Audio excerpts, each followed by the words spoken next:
Et tu es un fils avant tout. Et donc si tu es un fils, c'est que tu es un héritier. Si tu es un héritier, c'est que tu as un héritage.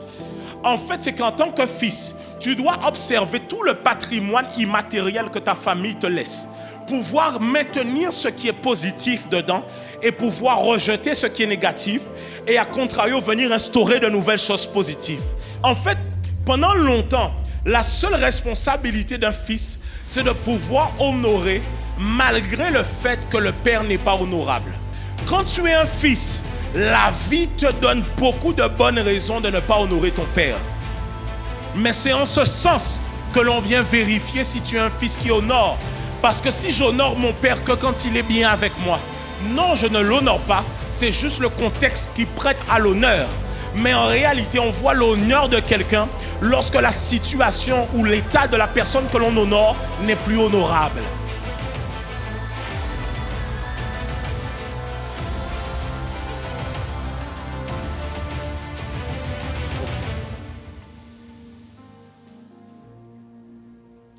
Nous allons aller dans le livre de Genèse, chapitre 1.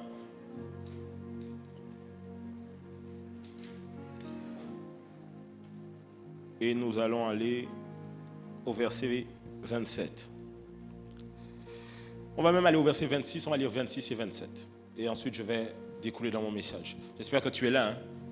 Non, on est à fond. C'est la conférence des hommes, les gars. On est à fond. Est-ce qu'on est ensemble? Oh yes! Est-ce qu'on peut lire ensemble? 1, 2, 3. Puis...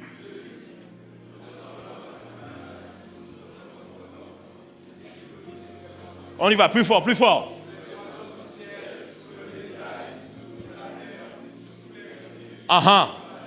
Verset suivant, il dit quoi?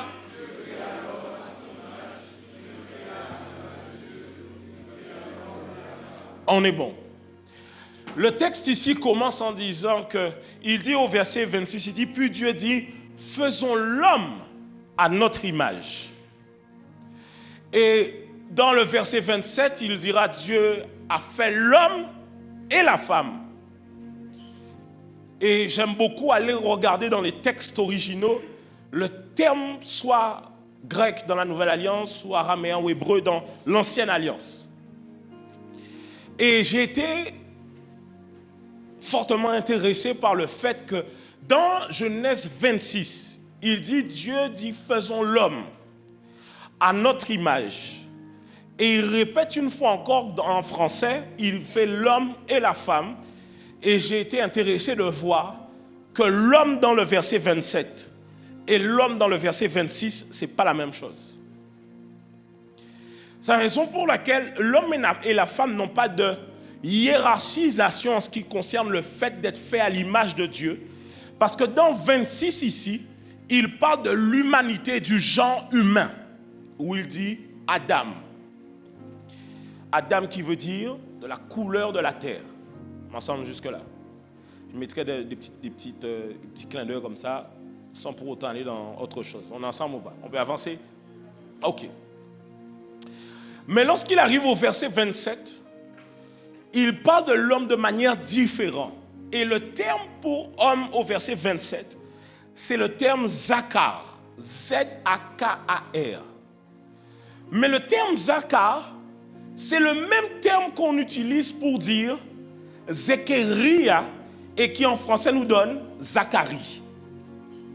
Et Zacharie veut dire l'Éternel qui se souvient. Et donc la racine de Zakar, c'est le fait de se souvenir et d'avoir une mémoire.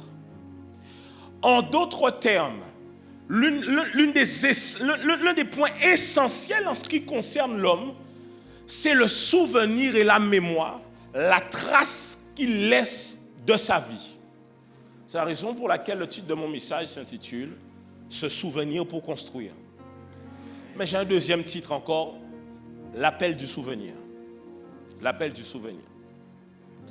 Alors, on voit que donc, l'homme, lui, quand on lui donne sa particularité, on parle réellement de Zakar, du souvenir. Cela nous montre bien donc que si on veut construire un homme, on doit pouvoir avoir des traces concrètes ou se souvenir, si on veut permettre à, comme on a vu hier, une alliance perpétuelle et qu'on soit de bons pères pour nos fils, qu'on soit d'abord de bons fils pour nos pères, ensuite de bons pères pour nos fils, si on veut engendrer au fur et à mesure, il doit y avoir une trace de souvenir, parce que cela veut dire que sans le souvenir, il n'y a pas de possibilité de construire d'hommes. Est-ce qu'on est ensemble jusque-là? Je reprends notre texte. La Bible dit, la femme sage bâtit sa maison. On est ensemble? Et le terme, je vous ai déjà parlé de ça, le terme bâtir vient du terme banar, B-A-N-A-H, qui vient lui-même du terme ben. Et ben, c'est le même terme qu'on parle pour fils. Cela veut dire que lorsqu'on dit que la femme sage bâtit, on parle en réalité des fils. Sauf que l'on vient de voir que l'essence même d'un homme, selon son étymologie, c'est le souvenir et la mémoire. Donc on ne peut pas bâtir des générations et des fils si on ne se souvient pas d'où est-ce que l'on vient, qu'est-ce que Dieu a déposé en nous et toutes les paroles prophétiques que Dieu a déclarées sur notre vie. Maintenant, à contrario, cela veut dire qu'à chaque fois qu'on veut détruire un homme, on lui enlève ses souvenirs. Et donc, c'est la raison pour laquelle vous verrez que lorsque l'on parle de déconstruire les hommes là, au XXIe siècle, on veut enlever tout point clé de structuration de ce qu'un homme ressemble, pour que demain, quand on pose la question à quelqu'un, qu'est-ce qu'un homme, tu ne sois même pas capable de répondre, qu'est-ce qu'un homme? Dès lors qu'on t'enlève le souvenir, parce que vous trouvez ça choquant, ce qui est dit en disant qu'au final, il n'y a pas de... Parce que ça, c'est l'extrême de certaines idées. Et vous trouvez ça choquant. Mais qui vous dit que vos enfants, quand ils vont grandir, ils vont trouver ça choquant comme vous? Et qui vous dit que les enfants de vos enfants, quand ils vont grandir, ils vont trouver ça choquant comme vous?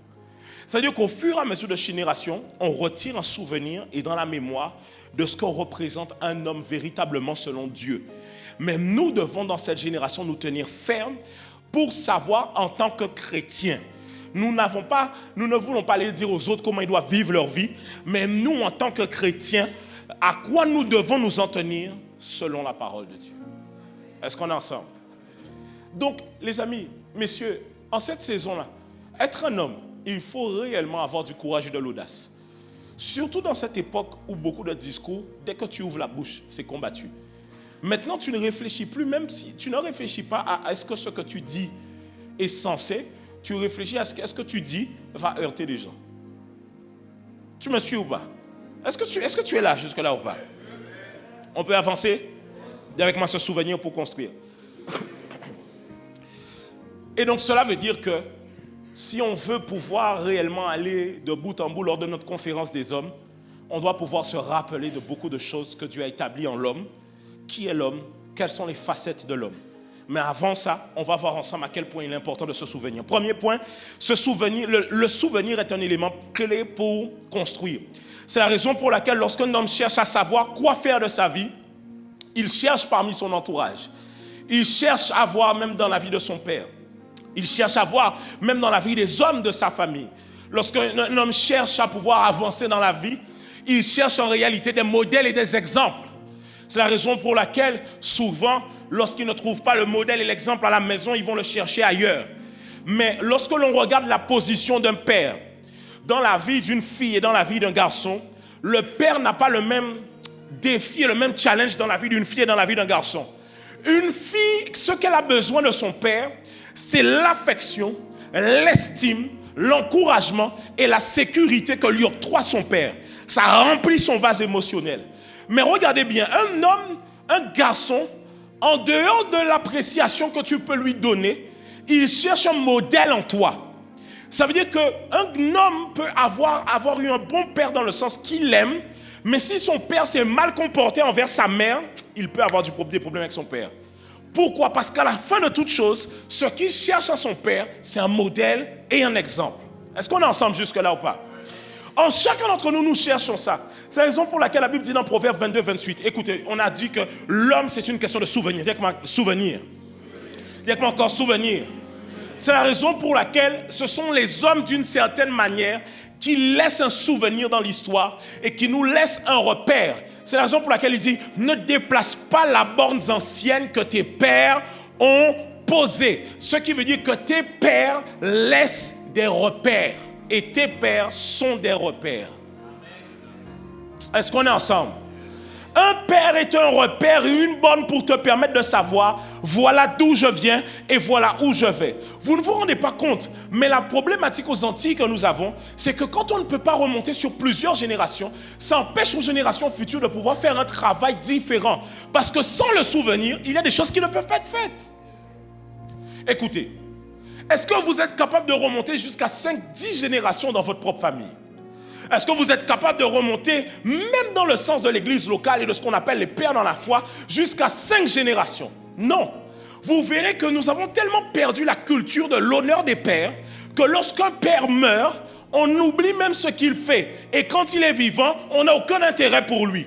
D'ailleurs, la problématique antillaise est tellement forte que dans même nos mouvements panafricanistes, elle est présente. Aïe, aïe, aïe, aïe, aïe, aïe, j'arrive. Je peux y aller ou pas? La problématique de l'honneur des pères est tellement présente que dans nos mouvements panafricains, c'est aussi présent aux Antilles. Parce qu'on te prône l'honneur aux ancêtres, mais on oublie les pères qui sont vivants. Non. Mon père qui est vivant, quand il mourra, il deviendra quoi? Donc comment pourrais-je parler d'ancêtre que je ne vois pas et que j'honore quand je ne sais pas honorer celui qui est vivant? Et Dieu lui-même le dit. Jésus, il dit, comment pouvez-vous dire que vous aimez Dieu que vous ne voyez pas si vous n'aimez pas votre frère que vous voyez? Comment pouvez-vous dire que oui, j'ai l'honneur pour les ancêtres quand je n'ai pas d'honneur pour mon ancêtre qui est toujours sur la terre? Ça n'existe pas. Ça n'existe pas. Et le pire, c'est que l'honneur même aux ancêtres, est-ce que tu sais qui étaient tes ancêtres réellement? Est-ce que si tu avais vécu avec eux, tu allais les aimer? Je n'ai pas dit qu'il ne faut pas les honorer. Vous avez vu? Par contre, vous avez vu, hein, c'est étrange. Un pasteur parle de ça. Je n'ai pas dit qu'il ne faut pas honorer les ancêtres. Oui, il faut les honorer. Pourquoi il ne faut pas honorer les ancêtres? Pourquoi il ne faut pas les honorer? Pour quelle raison il ne faut pas honorer les ancêtres? Comment je peux honorer Abraham, Isaac et Jacob? Je ne peux pas honorer mes ancêtres. Quoi? Mais si je n'honore pas mes ancêtres, je n'honore pas mon père. Pourtant, il est écrit dans la Bible, honore ton père et ta mère. Donc j'honore les gens par lesquels je suis venu. Ils font partie de ma lignée. Et le problème, c'est qu'on oublie que l'honneur que l'on doit au père ne dépend pas de ce qu'ils ont fait, mais dépend de ce qu'ils sont. On n'a pas dit honorer les bons pères, on a dit honorer vos pères et vos mères en tant que tels. Est-ce qu'on est ensemble jusque-là? Est-ce qu'on est ensemble? C'est la raison pour laquelle, les amis, je vous assure, nous ne pouvons pas bâtir une nouvelle génération d'hommes stables si nous ne savons pas honorer nos pères, même quand ils ont été injustes et qu'ils, jusqu'à l'heure d'aujourd'hui, là, ils sont mauvais. Ce n'est pas possible, on ne peut pas faire ça. Pourquoi? Parce que ton père a fonctionné avec les choses qu'on lui a données. Il se peut que si tu avais vécu les mêmes choses que ton père, tu aurais fait pire que ton père.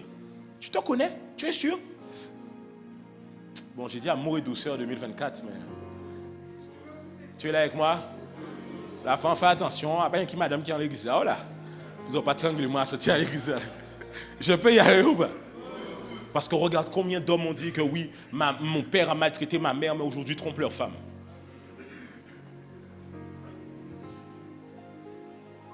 Vous vous rendez compte que finalement, vous n'êtes pas si différent que... Bon, on referme la parenthèse. On peut avancer. J'arrive, je reviens dessus tout à l'heure, ok? Parce qu'en cas, ça ne sera fâché, tu pourrais trop moi là. Écoutez, ce souvenir nous permet de nous rappeler de ce qui est possible. Oui. Si je ne me rappelle pas de l'histoire et de ce qui a été fait, comment je peux savoir qu'on peut encore le refaire? Les amis, c'est si... Regardez, si votre père... écoutez, la plupart des enfants, des jeunes hommes ou des jeunes femmes qui construisent, qui bâtissent des entreprises, sont des enfants eux-mêmes d'entrepreneurs. C'est parce qu'ils ont vu leur père être capable de le faire qu'ils se disent que c'est aussi possible pour eux. En fait, le seul fait d'avoir vu ton père, surtout que ton père te ressemble, il a le caractère que tu as, tu sais que c'est aussi possible. Cela veut dire que s'il n'y a pas une traçabilité des choses qui ont été faites dans le passé, la génération suivante ne sait pas qu'est-ce qu'elle est capable de faire. C'est la raison pour laquelle, encore une fois, nous, le peuple entier, notre problème, c'est qu'on veut bloquer notre histoire à l'époque de l'esclavage. Alors qu'avant l'esclavage, il y a eu d'autres choses qui ont été faites et qui sont de grandes choses dont on peut s'inspirer. Donc, je ne suis pas descendant d'esclaves.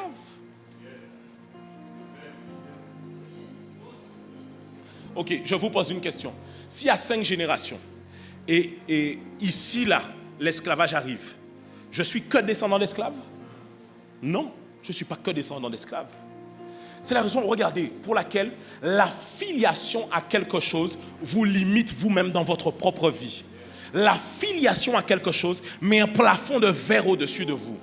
C'est la raison pour laquelle, chers hommes, vous-même qui êtes vivants, vous avez la responsabilité d'établir un souvenir pour vos enfants qui vont arriver plus tard.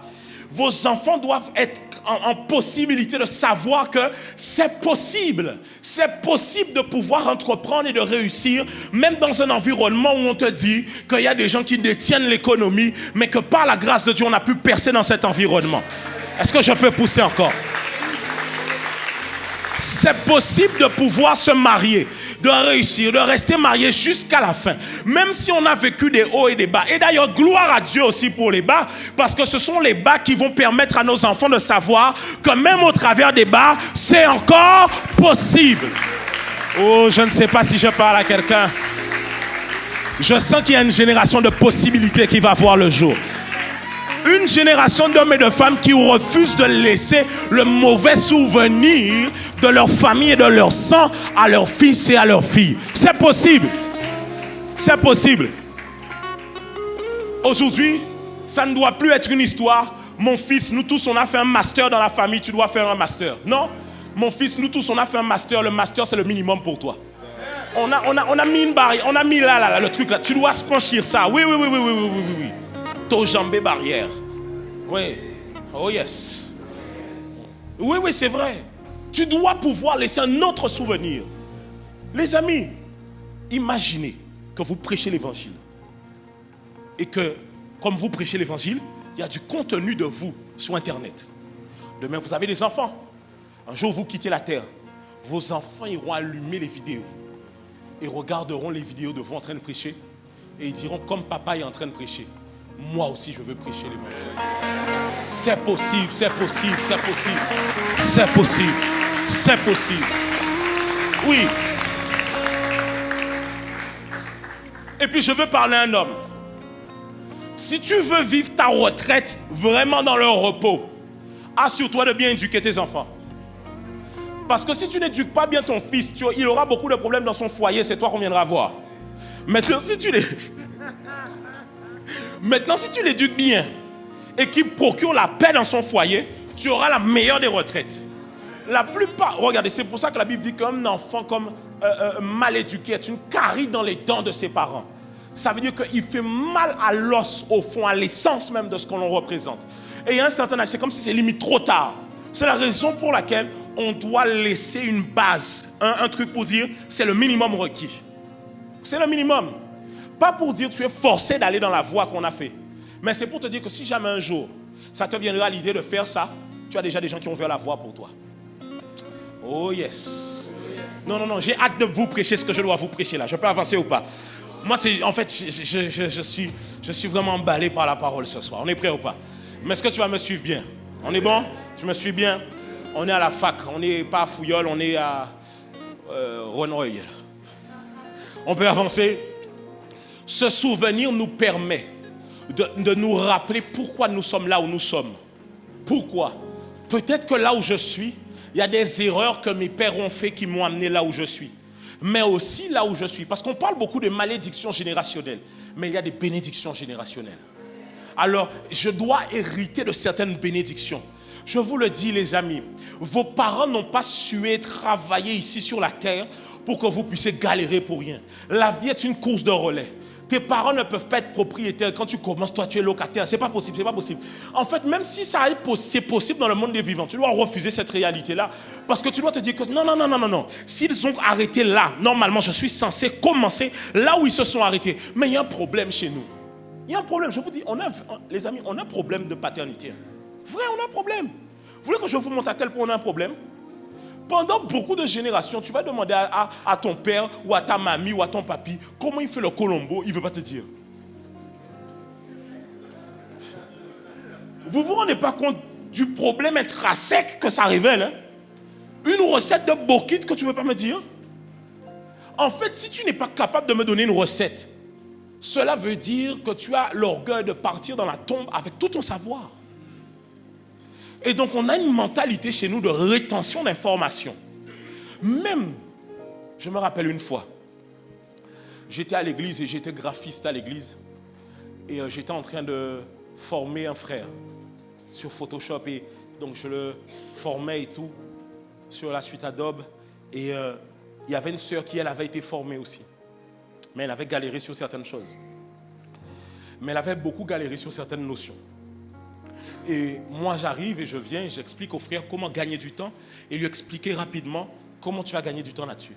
La sœur m'a dit non. Je dis pourquoi non? Le frère, il a juste besoin d'apprendre rapidement. En plus, nous, ce qu'on a besoin, c'est des gens qui peuvent faire des flyers. J'étais juste membre de l'église, j'ai dit mais c'est une bonne chose d'avoir plusieurs personnes dans l'équipe. Elle m'a dit si j'ai galéré, il doit aussi galérer.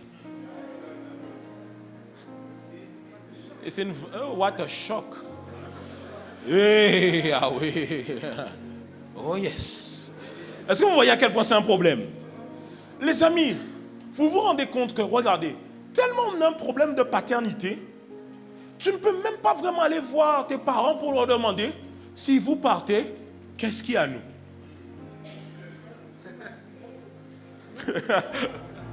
Mais c'est un problème. Parce que si quand tu pars, on ne sait même pas quoi faire, tu nous laisses en réalité quoi? Vous me suivez ou pas? C'est la raison pour laquelle à partir de nous, ça doit changer dans le nom de Jésus. À partir de nous, ça doit changer. Il doit y avoir un changement de paradigme à ce niveau-là, ça. Et j'ai envie de vous le dire réellement. Quand vos parents ont beaucoup travaillé sur un territoire, vous avez le droit d'aller voir Dieu en disant, Dieu, Seigneur, par contre, je sais que tu es un Dieu juste. Mes parents ont suffisamment travaillé pour qu'aujourd'hui, je puisse vivre certaines grâces aujourd'hui dans ma vie. Alors si mes parents, il y a des choses, parce que la Bible dit, Dieu vous a béni de toute bénédiction, mais dans les lieux célestes. C'est-à-dire que s'il y a des bénédictions qui devaient revenir à mes parents, qui n'ont pas eu le temps de prendre de leur vivant, et qui sont toujours en train de planer dans le ciel, c'est le moment de pouvoir les télécharger sur ma vie, là, en ce moment-là. Non, c'est le moment. Tu vois, je ne sais pas si je parle à quelqu'un, je vous ai déjà dit ça. Vous ne pouvez pas accepter que maman vende pistache pendant 20 ans, et vous, vous vendez pistache aussi. Ce n'est pas possible. Il faut entreprise à pistache, là, arriver à un autre niveau. Faut venir en industriel, agroalimentaire, à pistache, à cajou, à un paquet d'habitants ici dans Guadeloupe. Tu ne peux pas simplement reprendre là où on s'est arrêté. On doit pousser la chose encore plus loin. Pourquoi? Parce que avant que dans une famille, il y ait un niveau de prospérité qui arrive, des fois, il faut peut-être 3 générations. Parce qu'encore d'une génération à une autre, la génération d'après peut dilapider ça. Mais il faut plusieurs générations pour que le système de pensée soit changé et pour que quelque chose d'autre soit établi. Les amis, regardez, même quand vous regardez l'histoire des États-Unis, les gens qui sont venus immigrer aux États-Unis, les Irlandais, les Écossais, les Anglais, tout ce que tu veux, n'étaient pas des gens de la haute bourgeoisie dans leur pays, mais quand ils sont arrivés aux États-Unis, ils ont fait comme s'ils sont de la haute bourgeoisie. Tu te rends compte qu'en fait, dans la vie, on peut arriver dans beaucoup d'endroits et faire beaucoup de choses. Cela veut dire quoi? Ça dépend de l'image que tu as de toi-même. On peut avancer. Lorsqu'on, par exemple, je vous ai parlé de l'épisode du golf. Le pasteur Alto a pris quelques minutes avec moi pour me parler. Et il m'a parlé de Bishop Richard, qui est l'évêque qui est au Royaume-Uni, qui est sous sa couverture, en direct. Et quand il m'a ramené au golf, il m'a dit, tu sais, l'évêque Richard nous ramenait souvent au golf aussi. Et d'ailleurs, c'est lui-même qui nous a ramenés dans les meilleurs endroits de restaurants et de trucs au Royaume-Uni et des endroits où on ne rentre pas. Et il m'a expliqué que, en fait, quand l'évêque Richard a fait ça, beaucoup d'entre nous, on était touchés au fond de notre cœur. Parce que beaucoup d'entre nous, on vient d'endroits défavorisés en réalité. Ça veut dire que si ce n'était pas cet homme-là qui était passé pour nous amener au golf, qui nous avait amenés dans des restaurants. Parce que tu sais, regarde, il y a beaucoup de restaurants, tu n'entres pas parce que tu as l'impression que ça ne te ressemble pas. Et même quand tu rentres, les gens même qui mangent te regardent comme c'est en mode, qu'est-ce qu'on fait là? Ça t'est déjà arrivé ou pas? Ne cite pas de ville ici, s'il te plaît. Ça t'est déjà arrivé ou pas? Tu rentres dans un restaurant, tu sens que toi-même, on te regarde comme si le restaurant n'est pas fait pour toi. Toi-même, tu es gêné en train de... Même, regarde, toi-même, quand tu veux aller au musée, tu hésites à aller au musée. Parce que tu as l'impression que le musée, c'est pour les gens un peu, genre en mode qui... Hein? Non, il faut que quelqu'un puisse t'amener dans ces endroits-là parce que ça changera la perspective que tu as de toi-même. Que Dieu nous aide à changer le souvenir dans le nom de Jésus. On peut avancer? On peut avancer? Ok. Et en ce qui concerne, dernier point que l'on peut voir avec le souvenir, c'est que le souvenir crée un fardeau. Dis avec moi, le souvenir crée un fardeau. Le souvenir crée un fardeau. Pourquoi? On va aller dans Juge chapitre 6, verset 13. Et j'aimerais que vous puissiez m'aider à lire. Juge 6, 13. Est-ce qu'on peut lire tous ensemble? 1, 2, 3. Gédéon lui dit... On y va?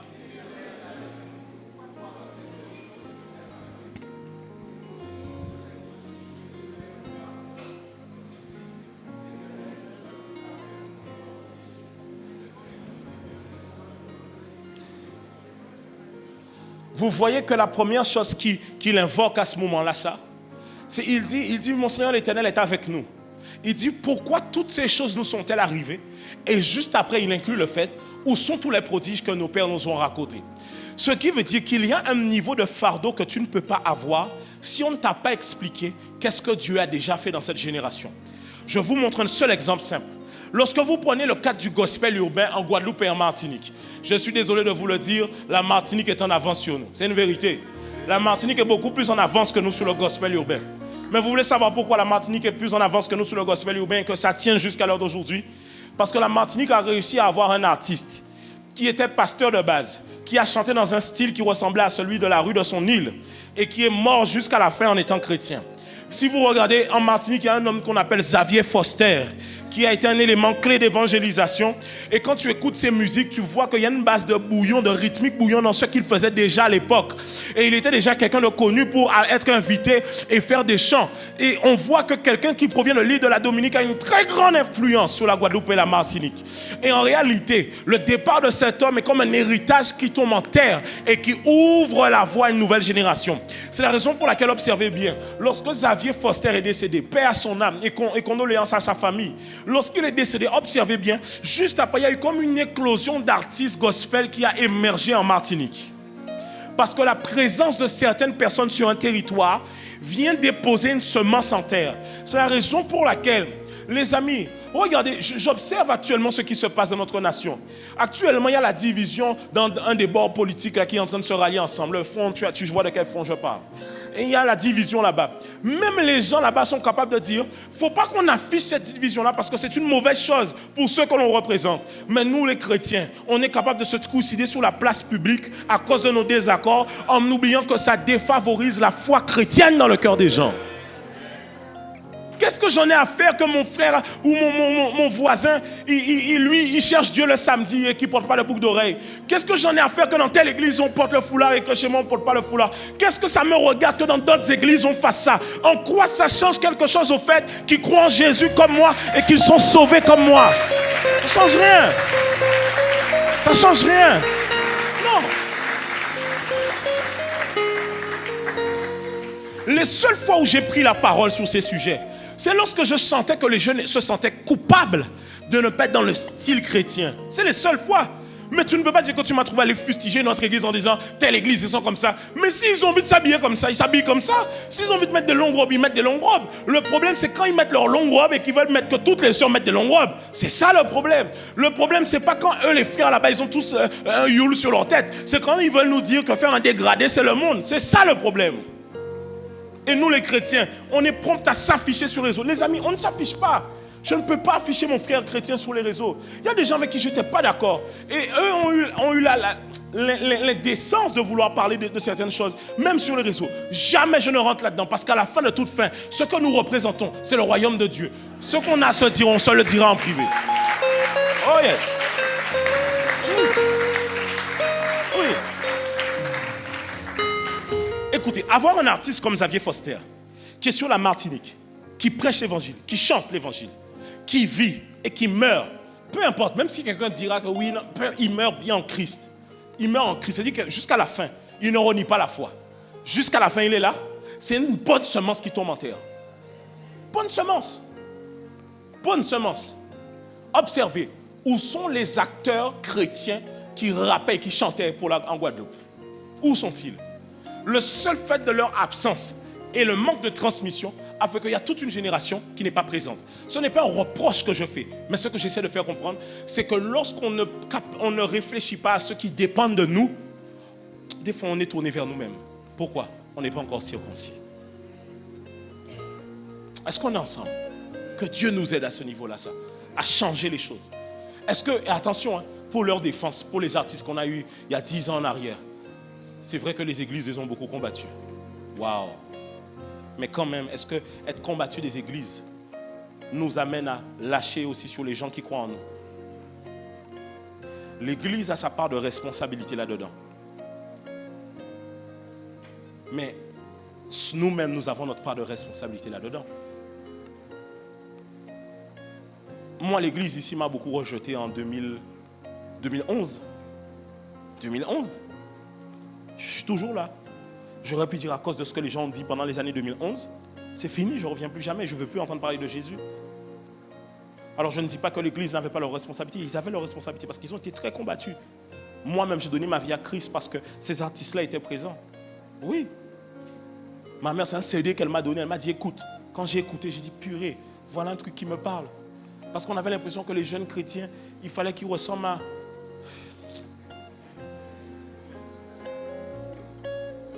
Avançons. C'est mieux, avançons. Avançons. Je suis en train de faire... Avançons. J'ai dit amour et douceur en 2024. On est ensemble, on peut avancer. Alors on doit se souvenir. Dis avec moi, on doit se souvenir. Mais pour se souvenir, tu dois savoir quelles sont les différentes facettes que Dieu a déposées à l'intérieur de toi. La première facette que Dieu a déposée à l'intérieur de toi, c'est celle d'un fils. Tu es un fils avant tout. Ah, j'ai dit tu es un fils avant tout. J'ai dit tu es un fils avant tout. Et Dieu n'a pas de problème avec le fait que tu sois un fils sur la terre.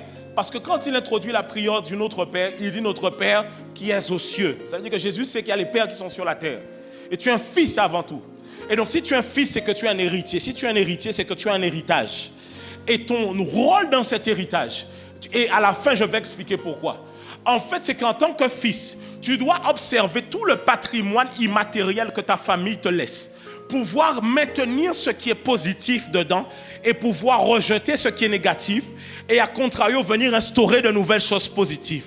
Mais si tu ne sais pas, en fait, pendant longtemps, la seule responsabilité d'un fils, c'est de pouvoir honorer malgré le fait que le père n'est pas honorable.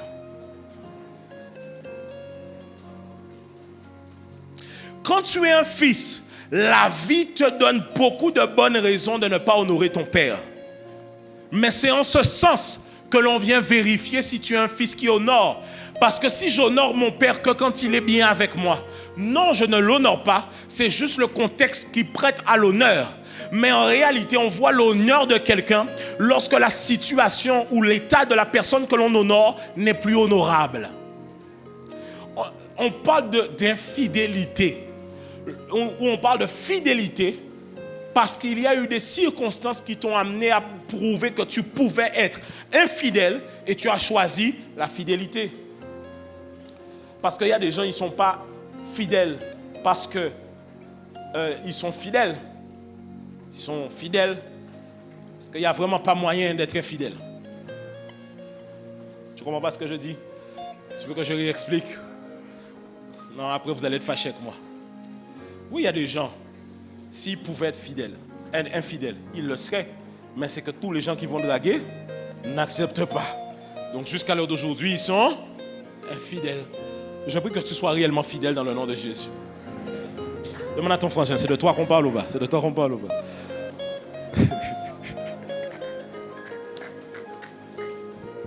On peut avancer. Et la Bible dit ceci: voici les fils sont un héritage de l'Éternel. Le fruit des entrailles est une récompense. Comme les flèches dans la main d'un guerrier, ainsi sont les fils de la jeunesse. Heureux l'homme qui en a rempli son carquois et ne seront pas confus quand ils parleront avec des ennemis à la porte. Les amis, j'ai déjà pris beaucoup de fois le témoignage de mon père. Je ne sais même pas qu'est-ce que j'ai à dire encore, mais j'ai d'autres histoires encore. Je peux vous raconter une histoire. J'ai beaucoup d'histoires avec mon père. Histoire. Un jour, avec mon père, on a été dans un endroit, je n'ai pas envie de donner trop de détails, on a été dans un lieu, dans un endroit où il y avait des gens qu'il connaissait depuis longtemps. Il m'a demandé de l'accompagner. Donc, on a été dans l'endroit en question. Et c'était des gens qui n'avaient pas vu depuis 10 ans, 20 ans. Donc moi, j'étais avec lui. Mais j'étais dans ma position de... Je suis un fils. Donc je vais avec lui. Et puis tout se passe bien au départ. Et à un moment donné, ça dérape. On sort devant mon père des dossiers d'il y a 20 ans. Et on lui relâche ça au visage. Et moi, j'écoute attentivement, parce que je suis quand même pour la justice. Donc, j'écoute ce qu'on reproche à mon père. Et dans ma tête, je me dis, j'avoue quand même, vieux, t'as déconné quand même. OK? On est d'accord, OK? Mais tu vois, au départ, j'étais en mode, OK. Mais ce qu'on lui reprochait, on a pris ça et amené ça à rallonge pendant 30 minutes. À un moment donné, j'ai dit, hé, ça suffit en fait. J'avais pas ma position, mon truc à dire. Mais j'ai dit à un moment donné, ça suffit. Le gars voulait reprocher des choses qu'il y a 20 ans. S'il a accepté de se retrouver encore avec vous, c'est qu'il y a eu des changements. Et vous-même, normalement, des changements de votre côté, des changements de son côté. On peut aussi parler des choses qui nous ont blessés, mais on ne peut pas, parce qu'on a l'impression dans cette génération que même quand les gens demandent pardon, ce n'est pas suffisant. Observez bien, même quand les gens demandent pardon, je ne parle pas de choses graves et répréhensibles et criminelles que la justice traite. Ce n'est pas de ça que je parle. Je parle des fois, tu fais un truc à quelqu'un, même quand tu aurais demandé pardon, les gens veulent tenir ça avec toi pendant longtemps. Ouais, mais tu avais fait ça. Mais attends, le pardon n'existe pas. Le pardon n'existe pas. Et en fait, à un moment donné, j'ai dit, mais à un moment donné, ça suffit. J'ai commencé à prendre sa défense. Et j'ai senti qu'il s'est senti quand même bien à ce moment-là, ça. Parce que de seul là où il était, il voit un de ses fils prendre sa défense. Là où nous, souvent, sincèrement, je vous dis, regardez dans nos familles comment on est capable de se déchirer. Si maman attrape un problème avec papa, et que nous, on était fâchés avec papa depuis longtemps, on se range du côté de maman pour aller critiquer papa. Si papa attrape un problème avec maman et nous, on avait envie de critiquer maman depuis longtemps, on se range du côté de papa. Alors, on n'est pas capable de pouvoir dire, nous sommes désolés, nous sommes vos enfants, nous n'avons pas à nous mêler dans cette histoire. Oui, on peut acclamer le Seigneur.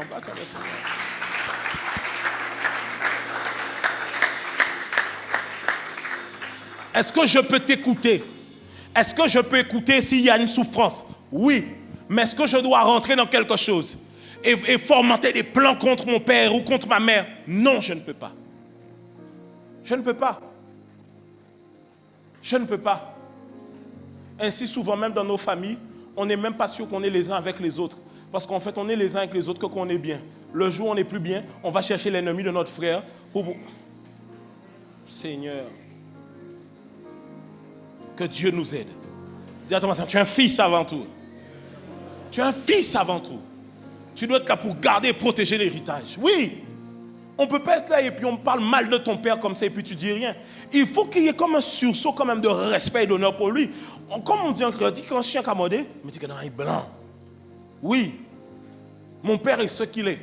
Parce que sinon, le jour de l'enterrement de ton père, tu iras dire quoi quand on te donnera la parole? Tu iras mentir? Après toute ta vie, avoir dit des choses mauvaises, tu iras nous dire quoi? Quand tu diras il était un bon père, on va te regarder comme ça dans les yeux, on va dire non, frère, arrête, c'est pas ça que tu disais. Non. Et malheureusement, c'est souvent la mort qui nous rappelle à quel point on devait se focaliser aussi sur les bonnes choses que les gens étaient capables de faire. Que Dieu bénisse les pères. Et je vous ai déjà dit ça. Quand votre père, écoutez-moi bien, quand votre père a dépassé 60 ans là, vous n'êtes pas son coach. Vous n'avez aucune capacité à le changer.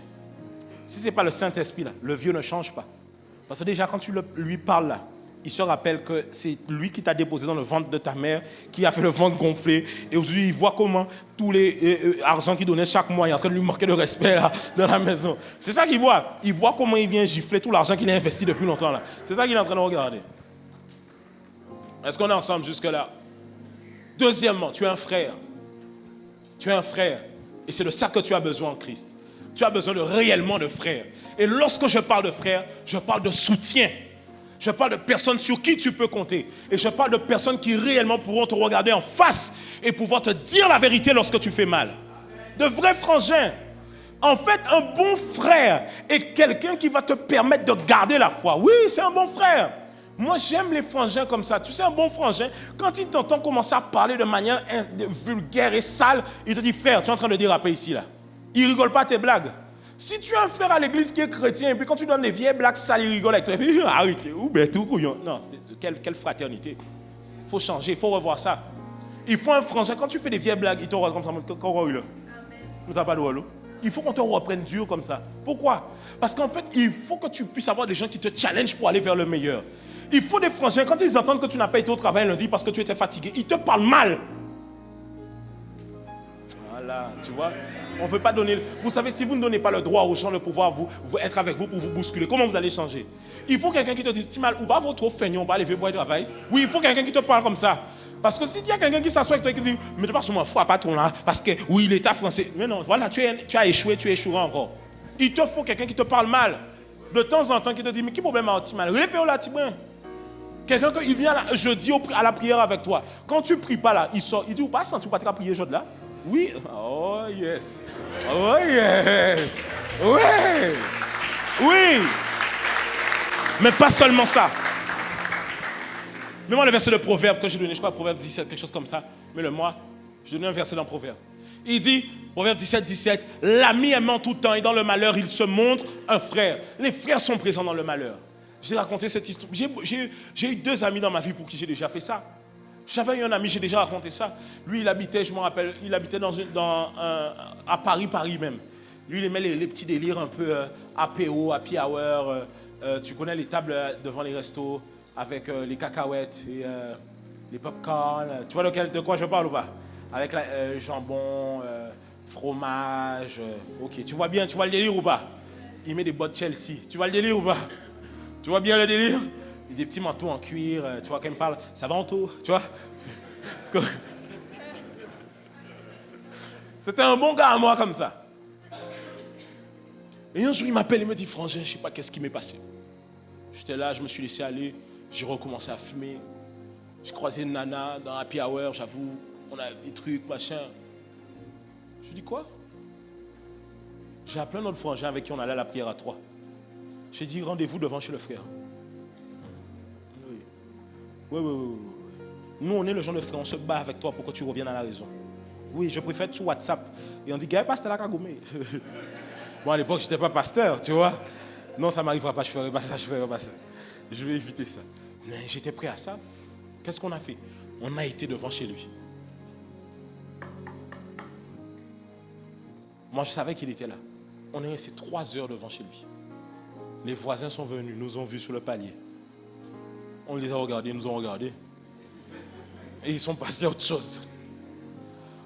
Il n'a pas ouvert. On est revenu le lendemain encore. Non, ça c'est ce qu'on appelle les frères. Quand tu tombes dans le péché, il ne va pas commencer à aller commérer avec les autres en disant, ah, mais c'est tombé encore, même c'est tellement énervé, même c'est tellement païen. Voilà, maintenant les hommes, hein,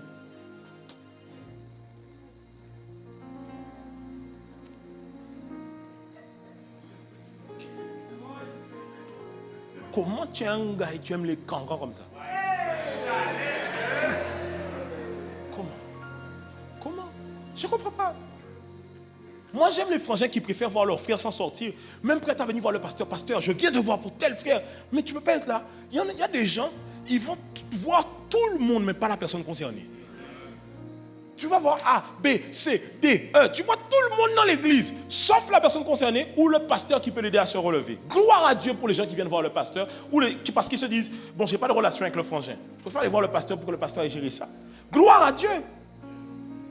Mais tu ne peux pas être un frère quand tu apprends une news sur un autre frère qui est encore battu en mode content parce que mon anti-cancan, anti-ragor a fait.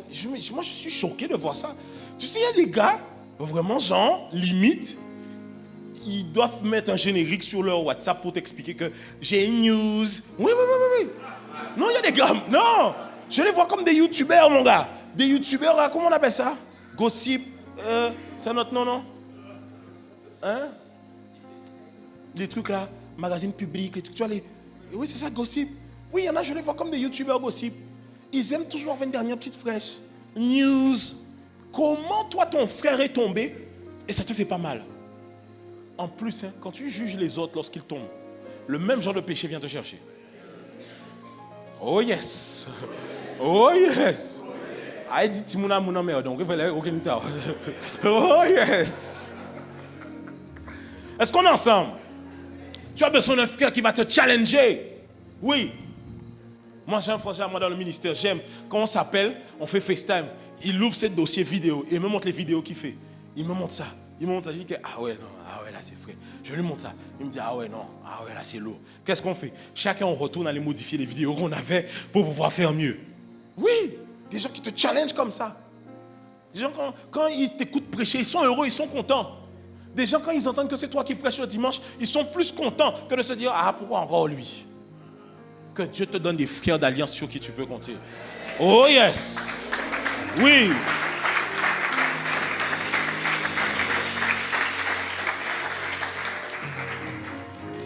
Et le problème, c'est que les frères incirconcis n'aiment pas les circoncis. Ils fuient la présence des frères circoncis. Parce que les frères circoncis rappellent à leur mémoire leur incirconcision. Tu vois? Il te faut, en fait, si tu n'as pas, les amis, si vous tendez toujours vers un genre de personne, vous êtes comme eux. Oui. Si à chaque fois dans votre vie en tant qu'homme, il y a un type de gars là que vous aimez, genre être pote avec eux, vous êtes comme eux. Oui. Si c'est des trompeurs de leur go, vous êtes des trompeurs. Et c'est juste que vous vous êtes trompé, vous n'êtes pas au courant pour l'instant. Si vous aimez les gars qui aiment mal parler et insulter, qui ont un style de vie qui est en dehors de la foi en Christ, c'est ça vers ça que vous allez tendre. Cherchez des frangins avec qui vous allez pouvoir vous accorder ensemble. Et tu peux l'appeler, tu peux lui dire, frangin, oui, je t'avoue, je suis tombé. Je suis retourné sur un site là. Oh oui. Et quelqu'un qui est au téléphone avec toi qui te dit, la prochaine fois que tu vas sur un site, que l'impuissance te touche. Ils n'ont pas dit oh yes, hein?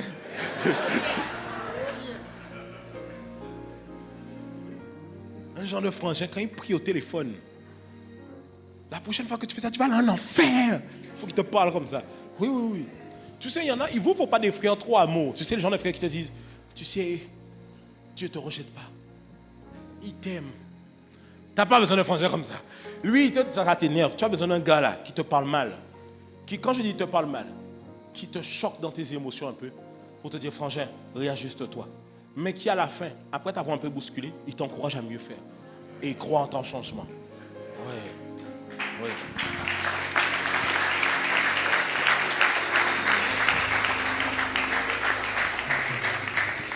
Demande à ton voisin, est-ce que c'est de toi qu'on parle? Est-ce que toi tu es un vrai frangin? C'est ça? Est-ce que tu es un vrai frangin? Tu sais, un vrai frangin là, c'est quelqu'un qui peut t'aider même pour le choix de ton mariage. Oh yes. Parce qu'il y a des faux frangins aussi, ils ne peuvent pas t'aider. Hein? Le frangin te dit non, que la go n'est pas bien, parce que la go n'est pas son goût à lui. Mais il oublie que ce n'est pas lui qui va l'épouser. C'est comme ça, toi, tu aimais les go en forme, bien en forme. Comme le frangin a dit, ouais, mais pourquoi pas prendre un menu? Après, maintenant, tu commences les sœurs menus à l'église. Tu vois comment tu es devenu oisimo. Cherche pour toi bien comme il faut. Oui. Oh yes. Oui. Toi, tu aimais les petites mistinguettes. Le frangin t'a fait, mais ah ouais, mais pas assez. Tu vois là maintenant, tu dis, c'est vrai. Hein. Les amis, le mariage n'est pas un trophée que l'on vient exhiber devant les frères et sœurs de l'église. Si tu aimes ta personne pour toi-même. Aime ta personne pour toi-même. Oui, si ta femme a un beau front, apprécie son front. Regarde Rihanna, le front qu'elle a. Qu'est-ce que quelqu'un a déjà dit quelque chose ici là? Tout le monde aime bien son front. Tout le monde a envie de faire un petit bisou comme ça sur le front là. Oh yes. Oh yes. Ma soeur, ne sois pas complexée pour tes... Je peux parler à une soeur ou pas? Ne sois pas complexée pour ton truc que tu as. Des fois, c'est ça que le gars aime. Tu dis, ouais, mon nez est trop carré. Le gars, c'est ça là. Il trouve que ça embellit l'angle de ton visage. Le nez carré que tu as. Et quand tu es un bon frangin, il saura voir au-delà de ça. Moi, je connais des frangins, ils hésitaient avec une soeur. C'est d'autres frangins, on s'était assis. Moi, je m'en rappelle très bien. Oh yes. Oh yes.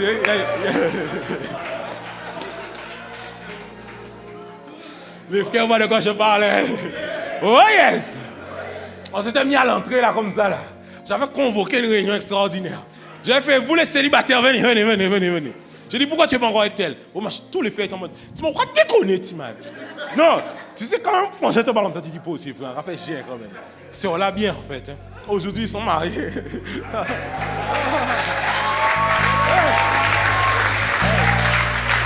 Oui. Tu as besoin de ça. Tu as besoin de bons frangins.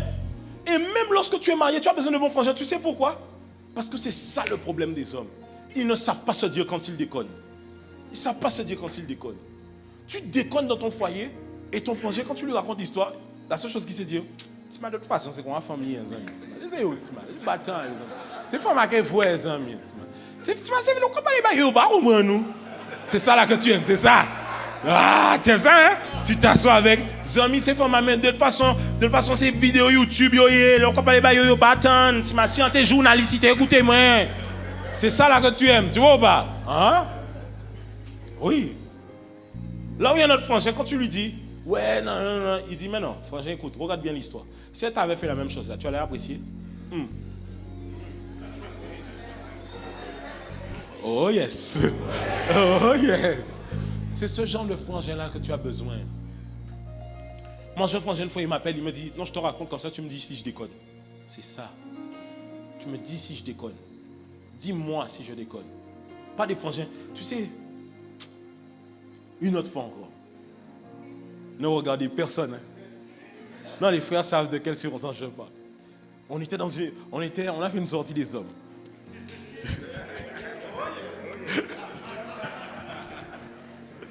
Non, mais c'est ça qui est important, les gars. Est-ce que la sortie des hommes n'a pas donné des résultats? Oh yes.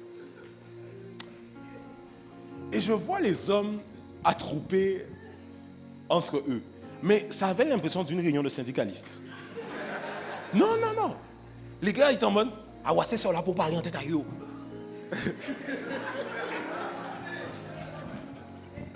C'est ça là, il y a pas un niveau pour le mariage. Je suis arrivé, j'ai pris ma chaise, je me suis assis, j'ai écouté. Je dis, vous parlez de quoi là? Mais comme je connais chacun personnellement, j'ai commencé à terminer chacun personnellement.